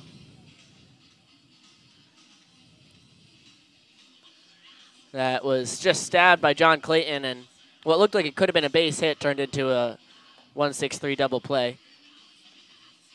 Yeah, so Whitney trying to keep this lead at 5 for the Diamond Dogs. And as you said, tough position for him. And even if he does keep it at 5 runs, Stallion's not been hitting extremely well so far tonight. Only 5 hits and not been able to play any of them. Yeah, out of their 5 hits, along with 1 walk on the night, Stallions have only had 1 man in scoring position. That was Luke Pedersen, and the first time that happened was in the bottom of the 6th inning. So Jonathan McKinney has been lights out for Mohawk Valley. Their pitching staff, the only rotation in the PGCBL who has given up less than 100 earned runs this year. They've only given up 88. Every other team is well over triple digits. Yeah, and you were saying Pedersen, the only guy to reach scoring position when he made it to second base back in the 6th. He had a single and then stole second as well. So out of those 5 hits, the Stallions have not been able to string them together. And Pedersen having to steal his way over into scoring position. And so real tough night for them against McKinney. Olive takes a fastball low. It rolls a little bit away from Justin Toohey, but Dan Daly decides not to take off for second. Would have been a tough play, although with Tim Zhang over at third, going for second always can create some funny business with the first and third situation. Here's the 1-0 to Russ. It's a foul ball down the third base side, well out of play. So the count now 1-1.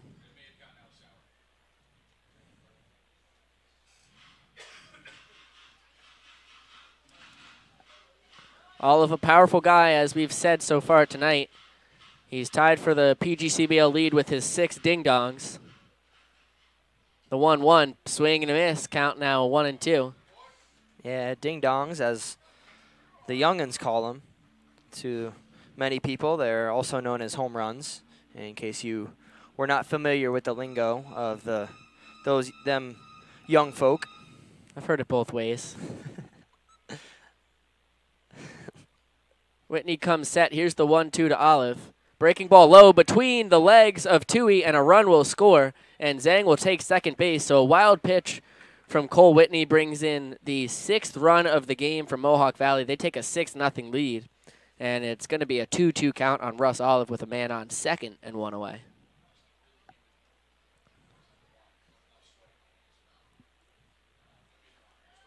And I believe that run is Joe Nellis's, as he was responsible for the 2 guys on base when Cole Whitney came in. It's a drive into deep left field. That ball is going to be one hop off the top of the left field wall. Polcheski will field it and throw it into Luke Pedersen, but it is a booming stand-up double for Russ Olive. An RBI double to add to that as Mohawk Valley takes a 7-0 lead here in the top of the 8th inning.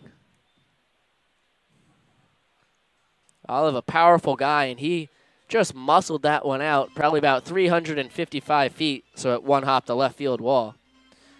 As Dan Dealey comes in to score. The 3rd run of the inning and the 7th of the game for Mohawk Valley. He just trades places with Dealey. It'll bring up Clay Koninsky, the catcher, who's 2 for 3 on the night, as he fouls that one off with a single, a double, a walk, and a fly out to right field. Surprisingly, he has not driven in a run or scored a run so far tonight, although everyone in front of him and behind him has. He's actually one of 2 Diamond Dogs to not drive in a run or score a run. Only him and Joe Engel have not been a part of the run scoring. As he very surprising, as he's actually 7th in the PGCBL in RBIs at 26. He grounds out to Luke Pedersen at short, but Russ Olive takes 3rd on the grounder. So with 2 away and a man on 3rd, it'll bring up Ben Porter. Ben's 1 for 4 on the night with an RBI single, a couple flyouts to center, and a strikeout back in the 7th inning.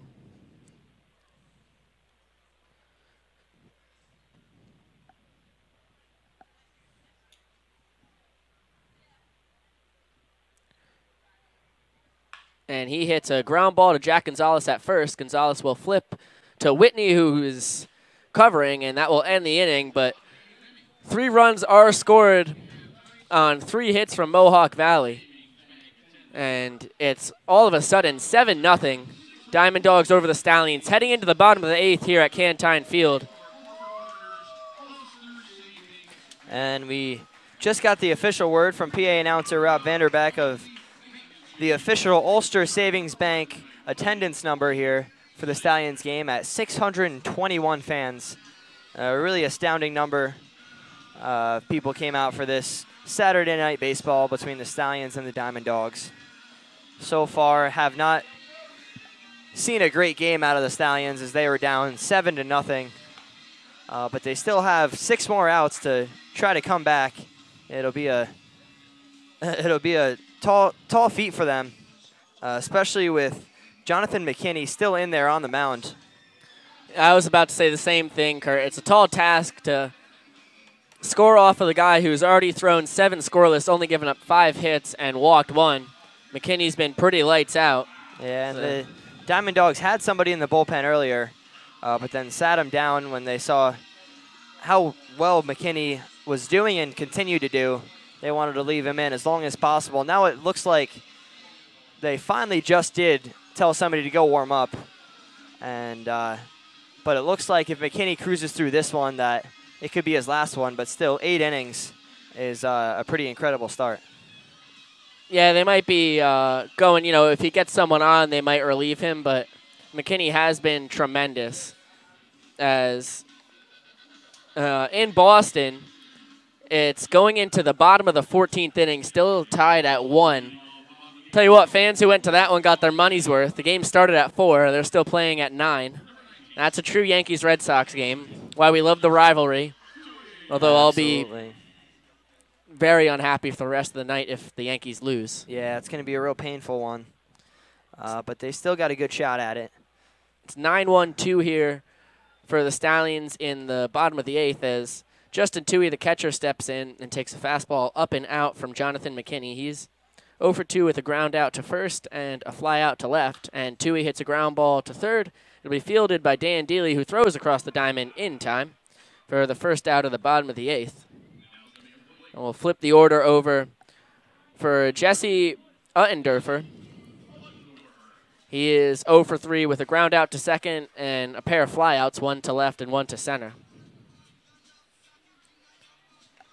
Man, this could be a big time for a Stallion spark, as they have not been able to string together too many hits earlier tonight, and they got to get something going soon because they are running out of outs. Uttendorfer swings and misses at the fastball. around the knees, count 0-1. Jesse takes off speed for a called strike, count quickly 0-2. He's in his first game as a Stallion, along with Justin Toohey, who just grounded out to third to start off the inning. Yeah, and he's been doing what you like to see out of a leadoff guy, putting the ball in play. None of them have managed to get him on base, but at least he's, in his first game, a lot of these guys can come in here and struggle a little bit, facing some better pitching than they tend to see. But Uttendorfer seems to be comfortable at the plate at least, and putting the ball in play, hitting it relatively hard. He's got a 2-2 count now against McKinney. It's 7-0 Mohawk Valley over Saugerties here in the bottom of the 8th inning with one away. Here's the 2-2. Fastball outside, so what was once an 0-2 count, now full at 3-2 on Uttendorfer.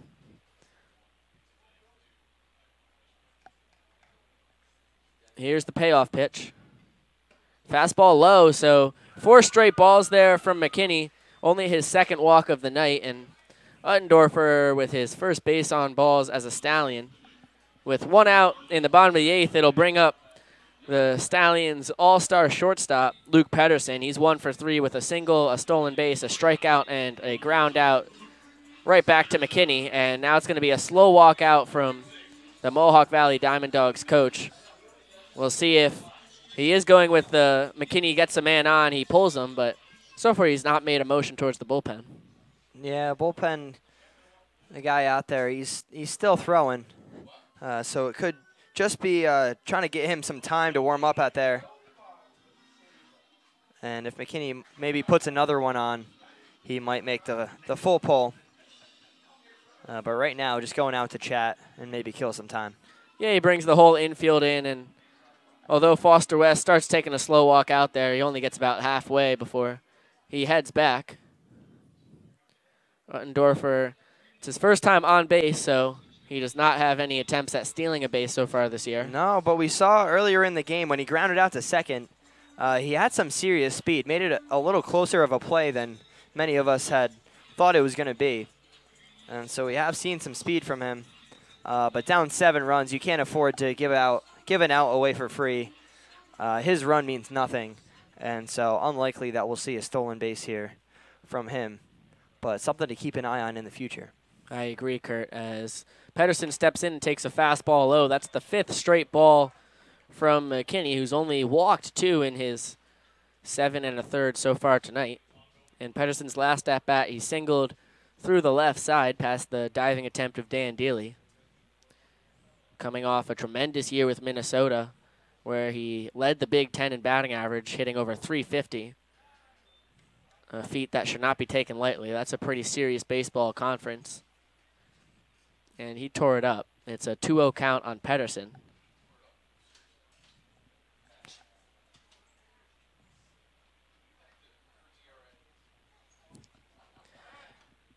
McKinney checks on Uttendorfer over on first, but the Stallions right fielder slides in safely.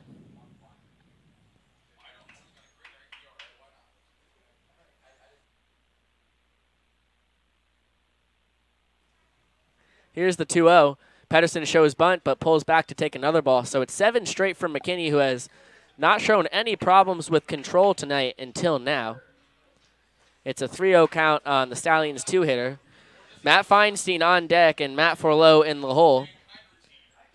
The heart of the Stallions order, and it's a fastball up, 4-pitch walk from Pedersen, and the Stallions have first and second with 1 away, as that one will bring out Clay Koninsky to chat with McKinney, and looks like the inning is still McKinney's.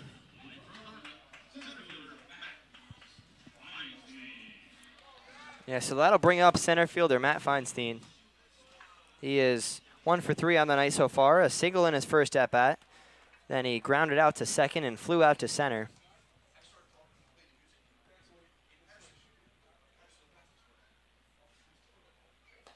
He takes a fastball called strike around the letters, so the count 0-1.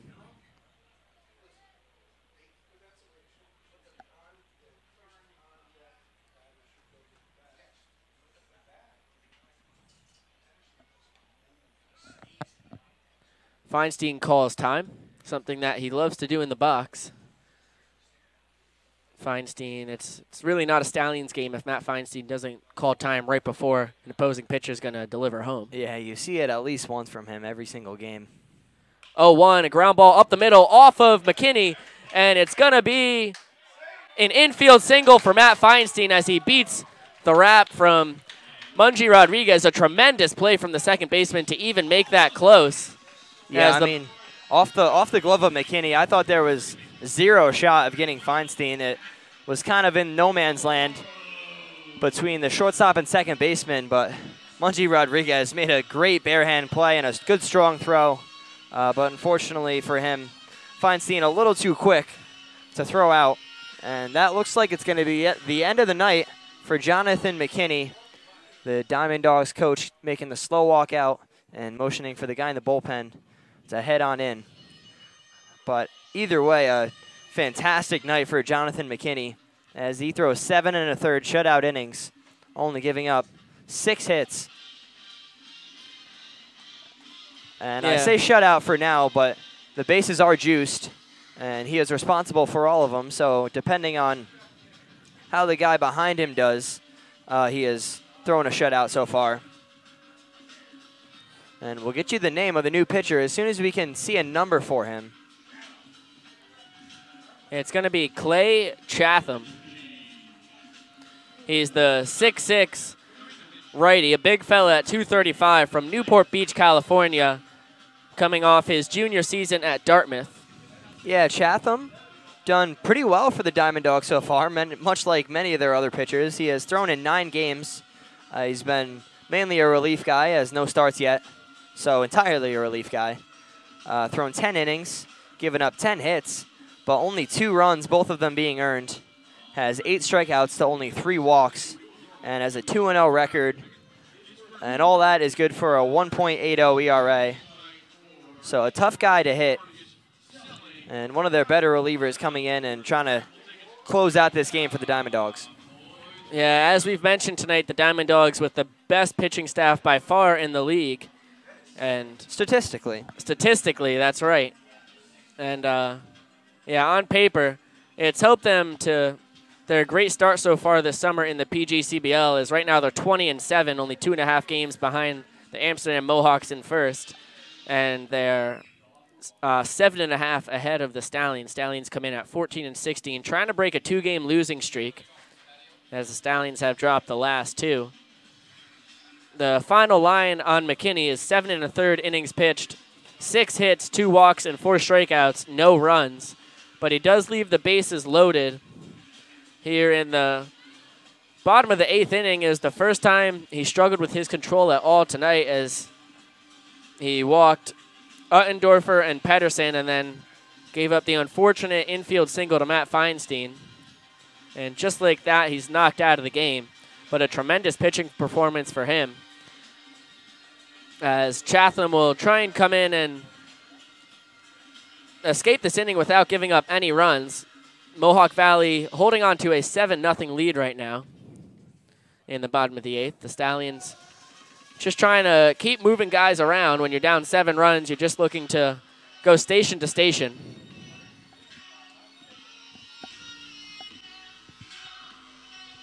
And so coming up to the plate is second baseman Matt Farlow. He is 0 for 2 on the night so far, grounded into a fielder's choice in his first at-bat, struck out looking, and then worked a walk in his last one. He has a broken bat, soft ground ball to short, flip on to second, one, on to first. Double play! What a tremendous turn and a bang-bang play over at first. And just like that, Chatham comes in, throws 1 pitch, gets the broken bat double play. And that will close the night on Jonathan Whitney as well, as he does not give up any runs. Stallions not able to score in the first 8 innings tonight. We're heading to the 9th. Mohawk Valley leads 7-0. Yeah, Mungie Rodriguez, not the best throw there. Pretty much spiked it about halfway in between first base and second base, but it ended up being a beautiful one-hopper over to the first baseman and an easy snag by Russ Olive. And as you said, bang, bang on Matt Farlow, and that's going to be the second double play of the night that the Stallions have grounded into. And also the broken bat is brought to you by Williams Lumber Beaks. Yeah, that's right, Kurt. Yep, if you break your bat and need some lumber, or if you need any lumber in any other situation, you can go to Williams Lumber and get some lumber. Well, yeah, it's pretty common knowledge by now if you've been tuning into the broadcast that Williams Lumber is the place for all your lumber needs because Williams Lumber has the best lumber in the Hudson Valley. Yeah, they sell a whole lot of lumber. And so if you ever need some lumber, well, just go to Williams Lumber, I'd say. You don't even need to give them a call. You'll know they'll have the lumber. It's not like you have to call and ask if they have the lumber. You just give them pop in and you can check out all their lumber. Yeah, no appointment necessary. Just head on in, get all the lumber you need. And I'm going to stop talking about this because you guys are probably getting sick of it by now. Great to see that Bronson Grubb's mom and sister are watching all the way out from Wilton, California. Thank you very much for tuning in. Yeah, that is pretty Grubbs incredible. Family. And Christopher Ezzo says, hi, Mrs. Grubbs. And we'd also like to say, hi, Mrs. Grubbs, all the way in California. And speaking of Grubbs, if you didn't hear, Bronson Grubbs is headed up to the plate right now to take his hacks here against Cole Whitney. And Grubbs, so far on the night, 1 for 2 with a single, a fly out to center, and a hit by pitch and a walk. So he's been on base 3 out of 4 times, so a very solid night for Dion Grubbs to watch here. Yeah, he also scored the first run of the game for Mohawk Valley all the way back in the second inning when this game was close. As the 0-1 to Grubbs swing and a miss on a ball in the dirt. And the count now 0-2.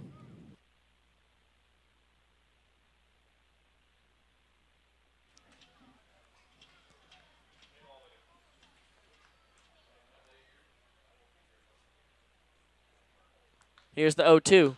Ground ball down the third base line, just foul. Bronson missed extra bases by about a foot. So the count's still 0-2. And he also missed Diamond Dog's third base coach by about a foot. And it was right in between him and the line. And much like the line, third base coach did not move an inch. He was unfazed by the ball coming right at him. Fastball low and away, it's the count 1-2. I tell you what, he's been great to watch here at Cantine because he really does not shy away from any foul balls. He just stands still as a totem pole and which is very lets the ball travel wherever it goes. And he also has a pretty gnarly beard. That he does. He's one of the more impressive beards I've seen in real life. So I always like when he comes to town. He's a guy I would listen to as he's having a nice chat with Tyler Keller over at third base right now. Here's the 2-2 to Bronson Grubbs. Breaking ball high and the count full at 3-2.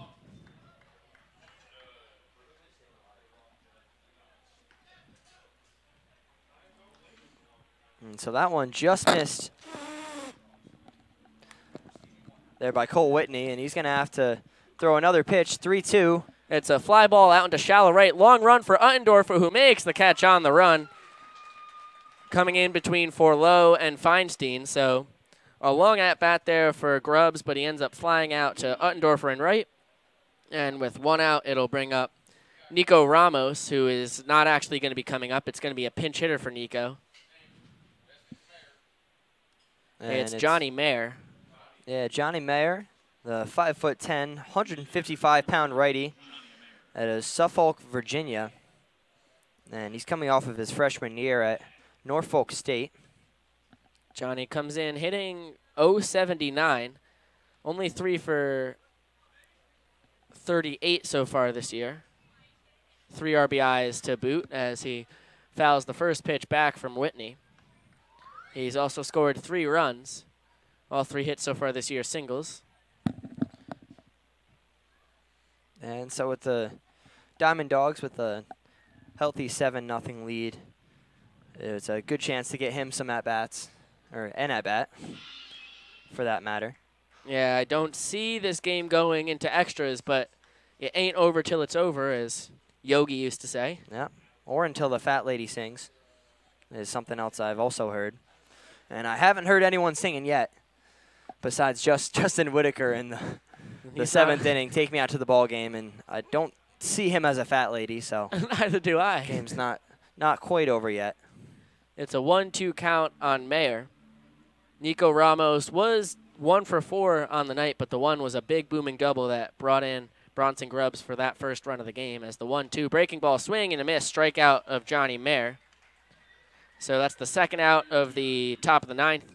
That'll bring up Joe Engel, the shortstop and 9-hitter. He's having a good night, 2 for 4 so far, 2 singles, as well as a fly out to center and a strikeout. And I mentioned that he's one of only 2 Mohawks to not be involved in the run scoring, whether it be an RBI or a run scored, but he really gave Nico Ramos a great chance of scoring, but Ramos was thrown out by Uttendorfer back in the second on Joe Engel's single. So he put a hit on the board with a runner in scoring position, just was not, as he flies out to Feinstein out in center field. I was saying he was not rewarded for it. He is now 2 for 5 on the night. It's a 1-2-3 inning for Cole Whitney, and it'll be last licks coming up for the Stallions. They trail 7-0 going into the bottom of the 9th inning, and it's going to be 5-6-7 Gonzalez, Kelder, and LaGravenese when they come up to bat.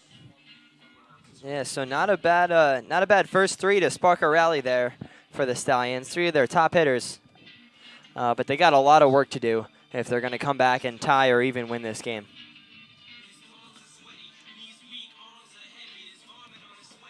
As I mentioned, Stallions trying to break the 2-game losing streak that they are on. They are in a real slide altogether, 3-7 in their last 10. So they called on Kurt to turn around the team. Didn't work out last night. I had my first appearance. Got roughed up a little bit, but it's been a little while since I've pitched. And so hopefully it'll work out better next time. You threw for club baseball this spring. I mean, I figured you'd be ready to go up against the D1 bats, Kurt. Yeah, it's definitely not a great situation for me. We did play catch the night before. I don't know what happened to you. Definitely not a great situation for me, but the Stallions losing a lot of players to injury and also other ones having to head home for various other reasons. And so they're hurting for players. And so they called upon me, and I'll do whatever I can to help the team out. Attaboy. Stallions still holding on to a playoff spot. They are 4.5 games ahead of the Glens Falls Dragons. So even though they're 14-16 and 3-7 in their last 10, they still have a pretty good hold on the final playoff spot in the East, as 4 teams from both division will head to the show in late July, early August.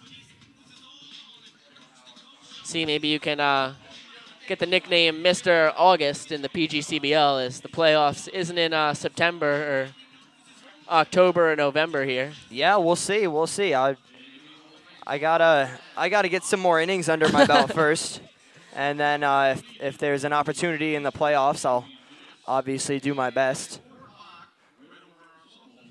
I'm sure you'll be lights out, Kurt. Yeah.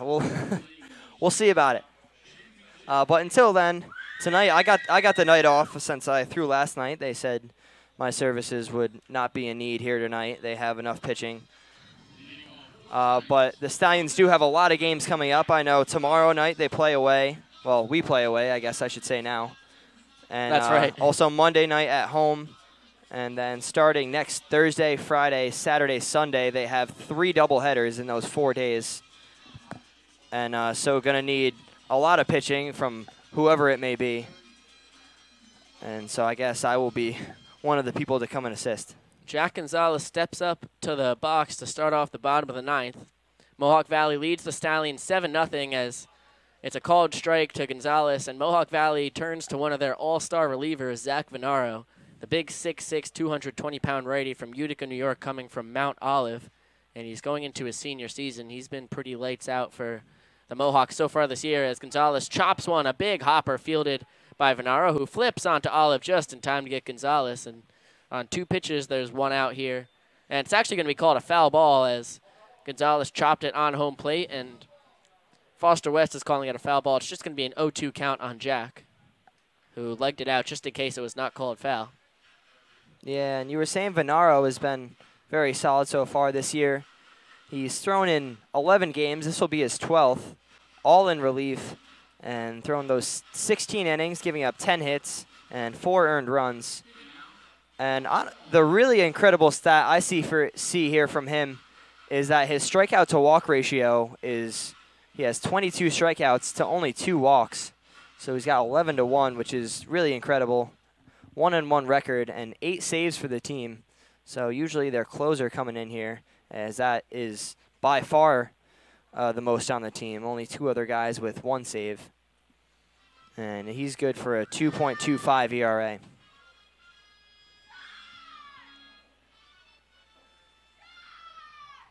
And so Gonzalez in there with a 1-2 count. And takes a fastball low. Count now 2-2.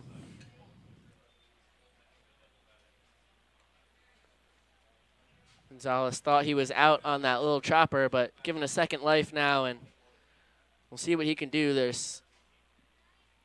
Thought there was 1 out. There's now no out. So with the fastball low, it's now a full count on Gonzalez.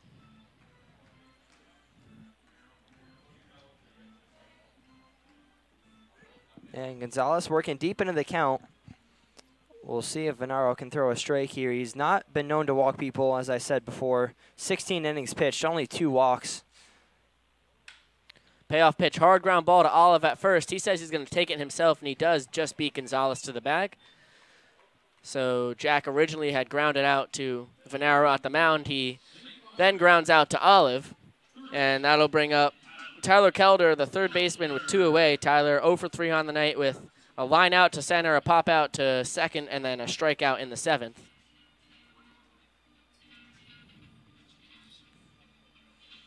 And we got Cam Whitney and Christopher Whitney both out here supporting Cole Whitney, who threw a solid inning and 2/3, I believe, for the Stallions. Came in after Joe Nellis. And much needed support for him, as he had a good night. And so Kelder up at the plate. He is so far 0 for 3 with a fly out to center, a pop out to second, and a strikeout. Seeing if he can spark something for the Stallions as they are down to their final 2 outs. Here's the 0-1 to Kelder. Breaking ball called strike, count now 0-2. Great to hear from Cam and Christopher Whitney as they say, "That's my boy, way to go, Cole." And then, "Cole is my brother, way to go, buddy." And we've got some Stallions fans commenting as well. That's what I like to see. Mohawk Valley's dominated the broadcast. Absolutely love to see the Mohawk Valley fans here, for sure. But yeah, not a lot of talk from Stallions fans. We welcome anybody, but obviously we have a slight bias towards the Stallions, as Pico's their broadcaster, as well as myself. And now I'm on the team, so I can't not root for him. But we are trying to be as unbiased as possible. Well, Kelder, with a tough one there, hits the heck out of the ball, but lines out to Bronson Grubbs in left. He really destroyed it. That's the second time Kelder's lined out tonight, as he lined out to center his first at-bat. So Kelder 0 for 4 on the night, but if Coach DeFino was the coach, he'd have 2 Qs. Yeah, quality at-bats. Our JV coach would have a little game every week, and whoever had the most quality at-bats would win a gift card. And it's a good thing to teach young guys that, that baseball is kind of an unfair game, and you could hit the ball on the screws 10 times out of 10 and only get 1 or 2 hits. And so he would give you a quality at-bat regardless of what you did, as long as you went up there and did something good. And so a very, very good strategy from him, the JV coach of Saugerties. It's a 2-0 count on Pat LaGravenese. The last hope for the Stallions. He takes a fastball called strike there, so the count 2-1. Pat's 2 for 3 on the night, 2 singles and a ground out to short. He's the only Stallion with more than 1 hit. And the Saugerties Stallions have to score 7 runs with 1 out to go. He hits a ground ball down the third base line for a base hit. LaGravenese is going to round first. He's going to second, and he's going to be at second with a stand-up double. So LaGravenese, as Kurt said earlier, he was struggling, did not have a hit in the past 7 games. All of a sudden, 3 for 4 on the night with 2 singles and a double. Something you love to see is he's got 3 of the Stallions' 7 hits tonight.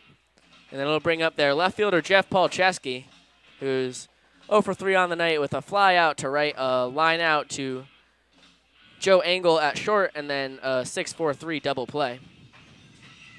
Yep, so good job by LaGravenese keeping the Stallions' hopes alive.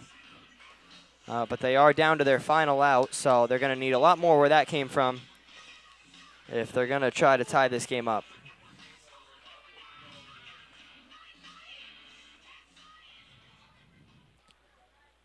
McGravenese with good speed on second base. His 7 steals are tied for second on the team. Polcheski swings and foul tips it off of the glove of Koninsky behind home. So the count 0-1 on Jeff. Stallions down 7-0, at least looking to put a run across tonight so they do not get blanked by this impressive Mohawk Valley staff, mostly blanked by Jonathan McKinney tonight, who threw 7 1/3 of the 8 2/3 so far thrown tonight, as the 0-1's a ball and the count 1-1. Yeah, Stallions been struggling a little bit to put runs across the board. It has a lot to do with their recent 3-7 slide in their past 10 games. Last night only putting up 3 against the Glens Falls Dragons, and now here so far they don't have any, and it's not looking good for them. Yeah, before their slide they had a positive run differential on the year, but all of a sudden they're at a negative 44 run differential. They've scored 183 but given up 227, which is a stark difference to Mohawk Valley, who has actually only scored 177 but only given up 103 runs. And that's still where they stand, as it's a scoreless game tonight. Here's the 2-1 to Polcheski. Line drive into right field. It's going to fall for a base hit. LaGravenese is rounding third. Here's the throw. Russ Olive cuts it off, and he will not go home. So Jeff Polcheski able to bring in Pat LaGravenese, and the game's not over. It's 7-1 Mohawk Valley here with 2 outs and Polcheski on first. And so that's going to bring up a new addition for the Stallions, their catcher tonight, Justin Toohey, who's 0 for 3 so far, with a ground out to first, a ground out to third, and a fly out to left.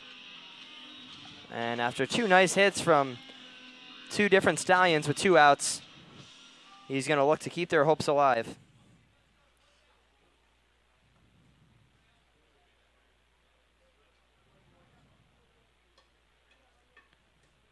He swings and fouls one straight back into the backstop. Count 0-1.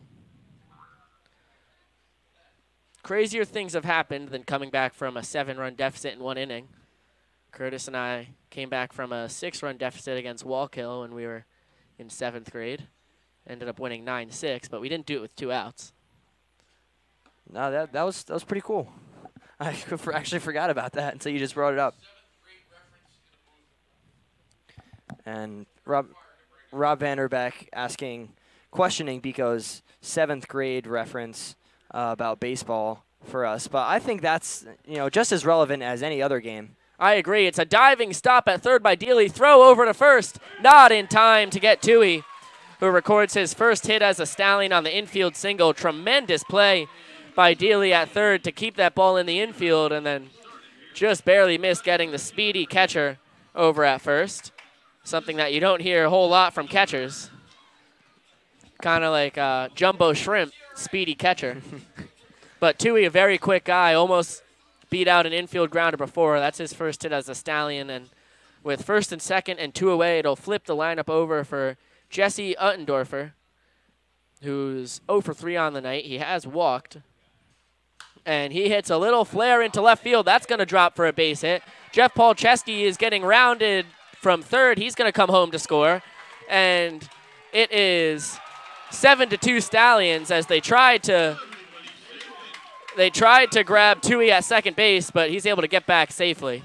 Yeah, real close call there. Almost ended the game as he took a huge round of second base.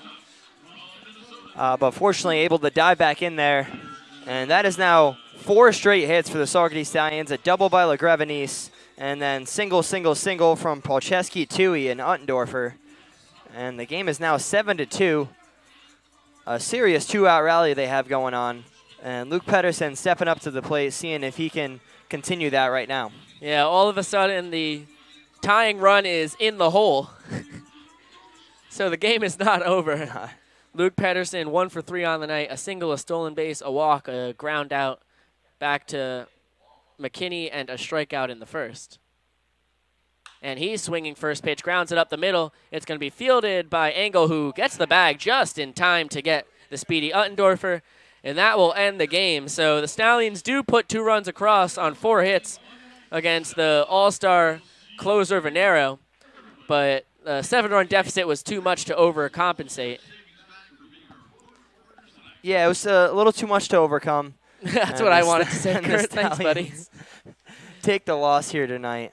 7-2 against the Mohawk Valley Diamond Dogs. Saugerties will drop to 14-17 on the year. They have a 3-game losing streak now.